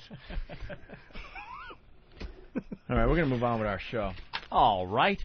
Don, thank you so much for enlightening us on the secret room. Indeed. Anytime. Mark and Anastasia. Apparently nobody allowed in the secret room. No, Anastasia, I tell it like it is. She was cool to me when I got there. She definitely was. No, just trying to establish a line of communication. Like, those guys you've spoken to, and then what happened? They get to pick it up from there. She actually was the only one from XM that actually came up to me and said, hey, what's up? Hey, anything I could do, please let me know. Everyone else is like, what are you doing here? I swear to God, that's how I felt. And if they want to play it another way, fine. But that's how I felt. Mm-hmm. Wow, we didn't give you an invite, and you're here. This is weird. Yeah. Why would you want to be here for second-class citizens? Aren't you the guys who... I will tell Elo today, personally, Ant and I have been at this a year. I still don't feel like I'm a big part of this company. I really don't. I really don't. Well, we might as well just pack everything up because I guess Sirius just announced another big signing. Oh, no. Big talent signing. Uh-oh. Richard Simmons. Wow. You're kidding, right? Are they kidding? You're kidding, right? I'm not kidding. Richard Simmons to host a fitness show. Oh, I thought he was going to do a show on how to suck cock. A fitness show. I bet you he'll be on the homepage of that Sirius website every day. Of course. Big banner ad. The best-selling author and television personality is now turning to satellite radio as a means to inspire and motivate the nation. Boy, do they just know how to take people that are has-beens and throw huge money at them. How much they getting, does it say, sweetie? I would love to see that, but no. I don't see a money figure here. All right, we're going to take a quick break. And any chick that would listen to his station is probably going to wind up eating her unit in a panicked moment anyway. Fat bitches. Yeah, we're going to break with this little thing, and we'll continue. We got Mark Muse calling in. Oh! We're taking a listen to his radio show to see if he's worthy of a We golden didn't really... ticket. We listened to 2 words. Yeah, we got to hear more, Ope. Well, we're going to do that after the break, and Laszlo has a whole sheet of stuff he wants to talk about. Yeah, I got to talk. The midgets are upset. The midget union. All right, There's a midget union. Yes, there is. All right, we'll talk about that next as well. But first we go here and then there. Life in corporate America can be a grind. All they do is they remove the humor from everything. And you don't want to worry about your behavior around the office becoming a problem. I'm standing here with this erection feeling silly. You're going to need some sound advice. Talk less and suck more. From a qualified professional. I'm a stand-up comic who hates his own guts. New from the HIV Corporation. It's the Jim Norton Sensitivity Handbook. Sensitivity training. Maybe you could send someone from Human Resources in, and they can tickle my bag a little. I can go, ooh, very sensitive area, and then they can leave. Jim will help you construct a business plan. Greed is good. He'll guide you through the hiring process. Hire all fat chicks if you don't want them harassed. He's also a whiz at customer relations. Here's what you do, stupid. When they complain, you go, click. You take the phone. Click. Ladies will also enjoy Jim's wardrobe recommendations. You send them to training to not have those big tits showing during the workday. Jim is also an experienced marriage counselor. How could you marry a chick that won't drink out of your mule? And he can help mend even the most fractured of family relationships. I killed my wife with a hammer. And he'll also assist with time management. 1:30, Human Resources attempts to talk about sensitivity training. 1:35, they are wiping saliva that Jim Norton has spit on them off of themselves as he walks outdoor. End of meeting. Call 1-800-LOG-DROP for the Jim Norton Sensitivity Handbook. Order today. Meeting adjourned. The Opie and Anthony Show. XM 202.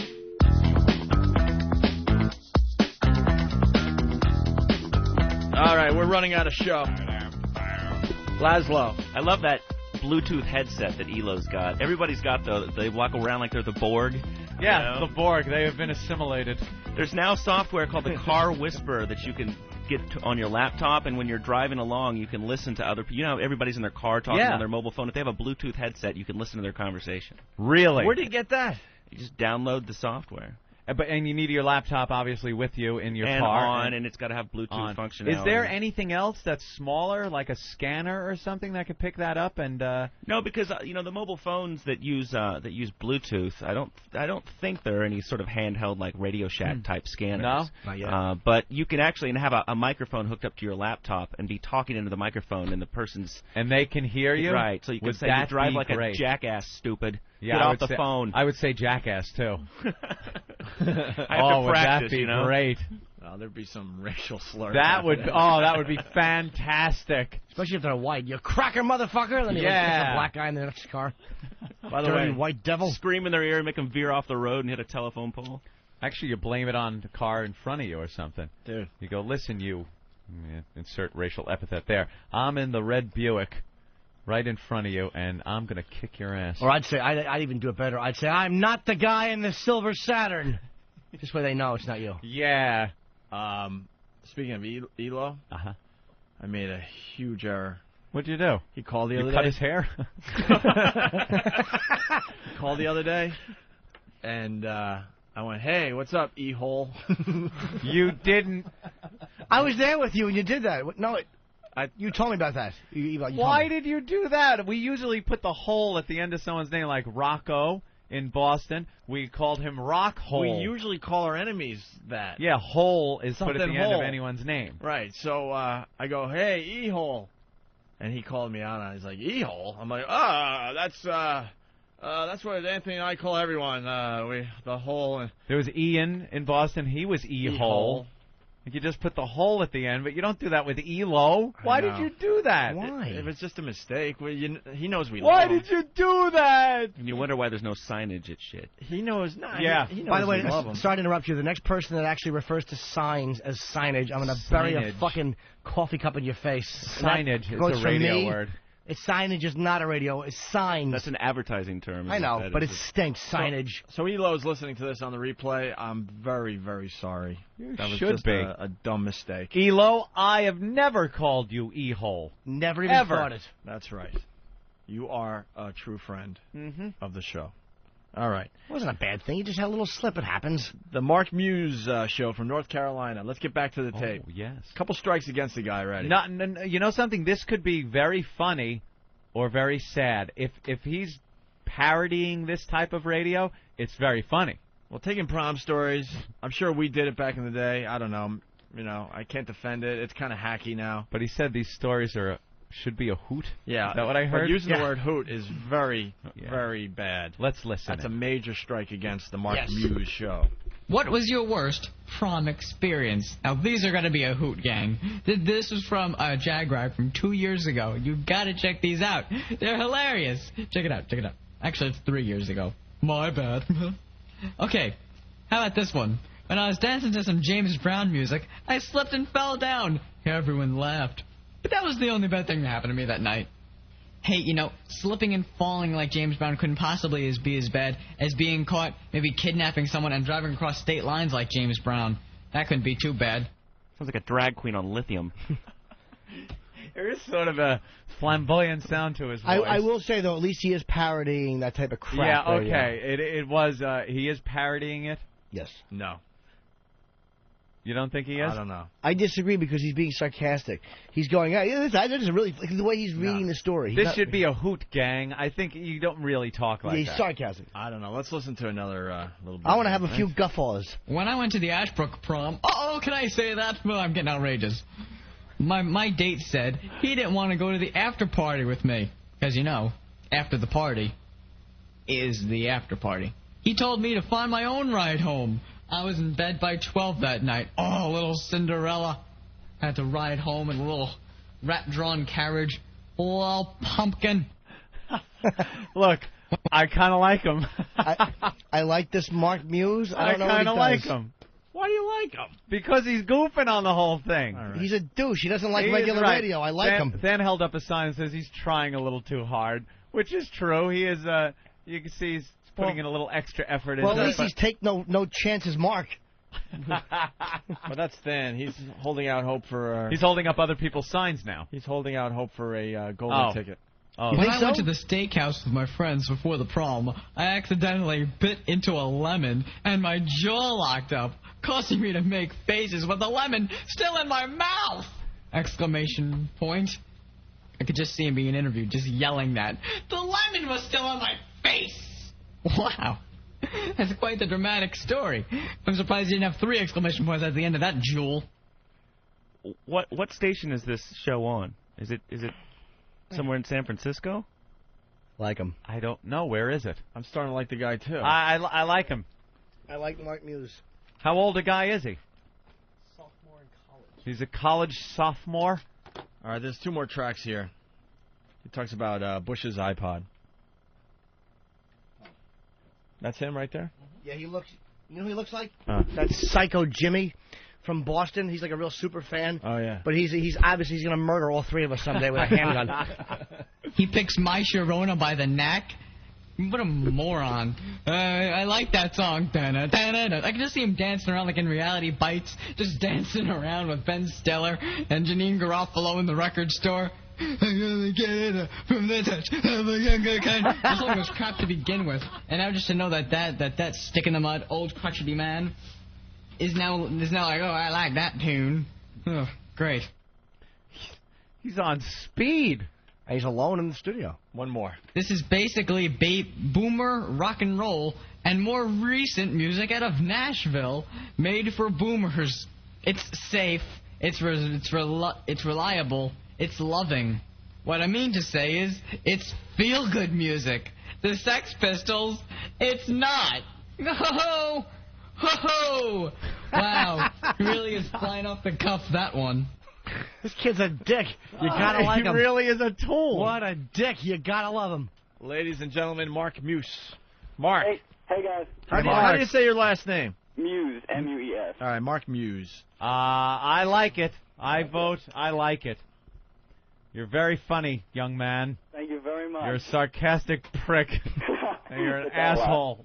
That's So, you hysterical. did it well, because the first track I still was on the fence. I wasn't sure if you were goofing or. Well, yeah, we doing the weren't real sure deal. if you were serious about, talking about prom stories. It was in the school newspaper, and it was like, how could anybody seriously be writing about this like it's real news? Yeah. Oh, you just read out of the school paper and smashing them? Right. That's great. We usually do. Good for you. So what's your deal, Mark? You're from North Carolina? From North Carolina. I've sent you some stuff before, actually, jingles, stuff like that you've played. Some TV edits, but that was clips from a high school show, actually. Just graduated. High school. Wow. Oh, you just graduated high school? Yeah. I thought you were a sophomore in college. I'm a freshman. How tall are About you? to be. What is that? How tall are you? I'm 5'3". And Wow, you're a little guy. Well, certainly am. And how much do you weigh? 80. You weigh 80 pounds? Jesus, what do you broadcast from? Fucking a hospital bed in Rhode Island? Why only 80 pounds, Mark? I don't know if that's metabolism, I guess. You really only weigh 80? We're looking at a picture of you. I thought it was a little kid. I want to have lunch with him. What do you want? I'll have 3 leaves, please. No, but Are you doing a show nowadays? the high school I'm going to has a radio station, so should be continuing the legacy on there. Wait a minute, you're only a sophomore in high school then? No, I'm just graduated high school. The website hasn't been updated in forever. Okay. You just graduated high school. You're going to college. Right. What college? Gaston College. It's 10 minutes away from home. Gaston College? Yes, Right. it's a big college for, what exactly is the big thing at Gaston College? Not eating. Nothing. I'm going to St. Copius of, forget it. You have a website or something, Mark? Caddyshack. No, just the jag1610.com website is basically all we have right now. Okay. Who do you do the show with? Sometimes with friends, sometimes alone. The clips I sent were alone because I've been told I riff better. You riff better alone? That's what I've been told. Yeah. Well, it's not bad. Not at all. I like him. You're rough around the edges. Thanks. Sort of a diamond in the... Reminds me of when I was his age. That's what it right. reminds Reminds me when I was his size, when I was 3. Dream just to be smashed by you guys. Thank you. Who needs that pesky functioning pituitary gland?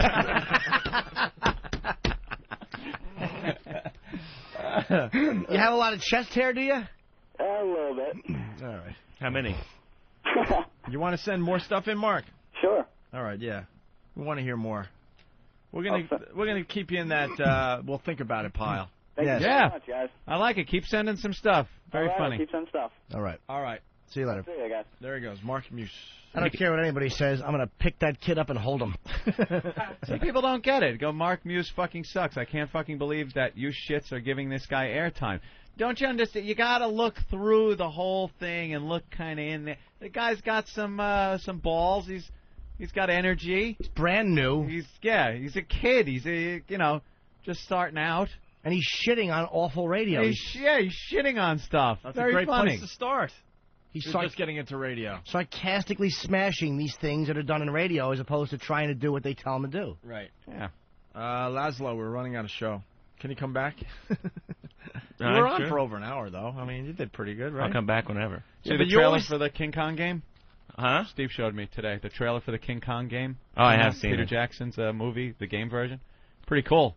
T-Rex, little Tommy gun, Good, great graphics. But Pretty good. trailers for video games are like trailers for movies. Sometimes the trailer's the best part of the whole Yeah, I know. experience. The thing was, it was in-game. It wasn't... I hate when they put the fake stuff. They make a movie trailer Right. for a game, and then you get the game. It's like, this stinks. So, yeah, looking forward to that.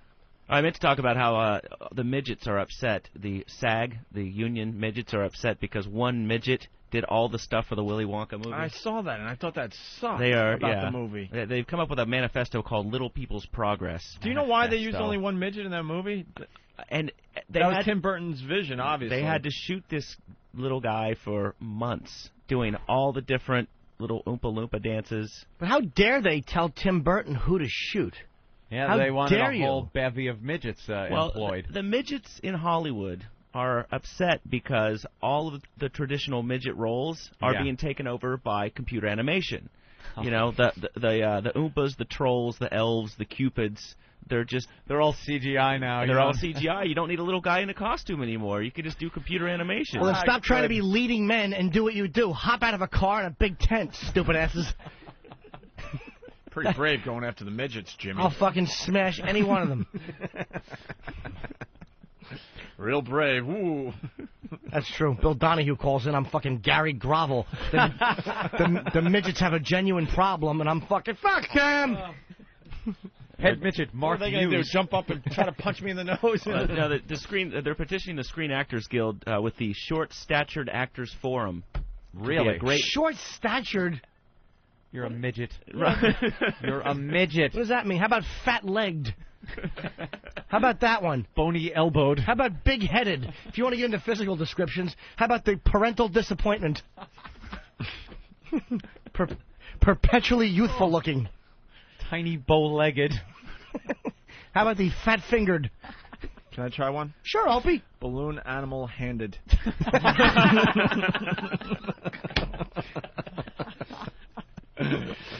Hey, they said that the only work that they're getting now, there's a quote, they said, there's 150 of us who are forced now to just do whacked-out shit on the Man Show. Well, exactly. That makes sense. Right, get on a That's what they're trampoline, doing. you little guy. Yeah. Oh, little cocktail Frank thumbs. What do you think you're going to be doing? Right. We want serious roles. All right, Yeah. how about look, I'm not trying to knock midgets. You're terrific you are. mascots. Oh, no, Opie. Ooh, that was a nice one. Wow. That was guttural. I've got my own can of Lysol over here now. Yeah, me too. Just don't spray it on Jimmy's iPod. Everyone has their own can of Lysol. Hey, listen, I apologize to the midgets. That was insensitive what I said. All right, why don't we go to the phones and play What- What Did We Learn what- on the Opie and Anthony Show? Well, I said something really offensive about the midgets. Oh, I said sorry. that their brains had turned to mini wheats. Get it? Their green wheats. Barry, Washington, go. Hey, I learned that Howard Stern is full of shit. Punching out. All right, let's say hi to Eric. Eric, what did you learn on the show today? Hey, what's up, guys? Little Jimmy, my idol. I Hey. learned to... Jimmy said his ass cheeks are a big slice. I know the slight slit down the middle. And for all you ladies looking on the slice... Robert, what do you got? I've learned not to hire Howard Stern as a math tutor. Very good. Yeah, his math is way off. J. Lo, what's up? Hey, I learned that Captain Flamboyant Mark Muse is ripping you off. Tell him, Fred. Bill from Waterford said the trailer for the King Kong game, wasn't that the 50 Cent game you talked about a few months back? Oh, my God. Laszlo, the final word? LAZLOW.com is the website. Very good. And maybe you'll get in that secret room with us one of these days. Yeah, maybe I'll be able to come do a radio show where I can not worry about saying fart. Hey, I got a secret porch you can hide under with me. Jim Florentine was on my show last week. And Why? Why would you do that? Sorry. Scared the shit out of me. Really? He's like, it's after 10 o'clock. We can talk about all this stuff. I'm like, oh, fuck, they're going to seize my house. No, you can't. No, you can't. Stop it, Florentine. Mike from Ohio. Yes, Mike? Hey, how you guys doing? All right. I learned that Steve C lays on his stomach while people have sex in front of his, on his back in front of a fireplace. Very good, you made it. Almost fucked up. Myra.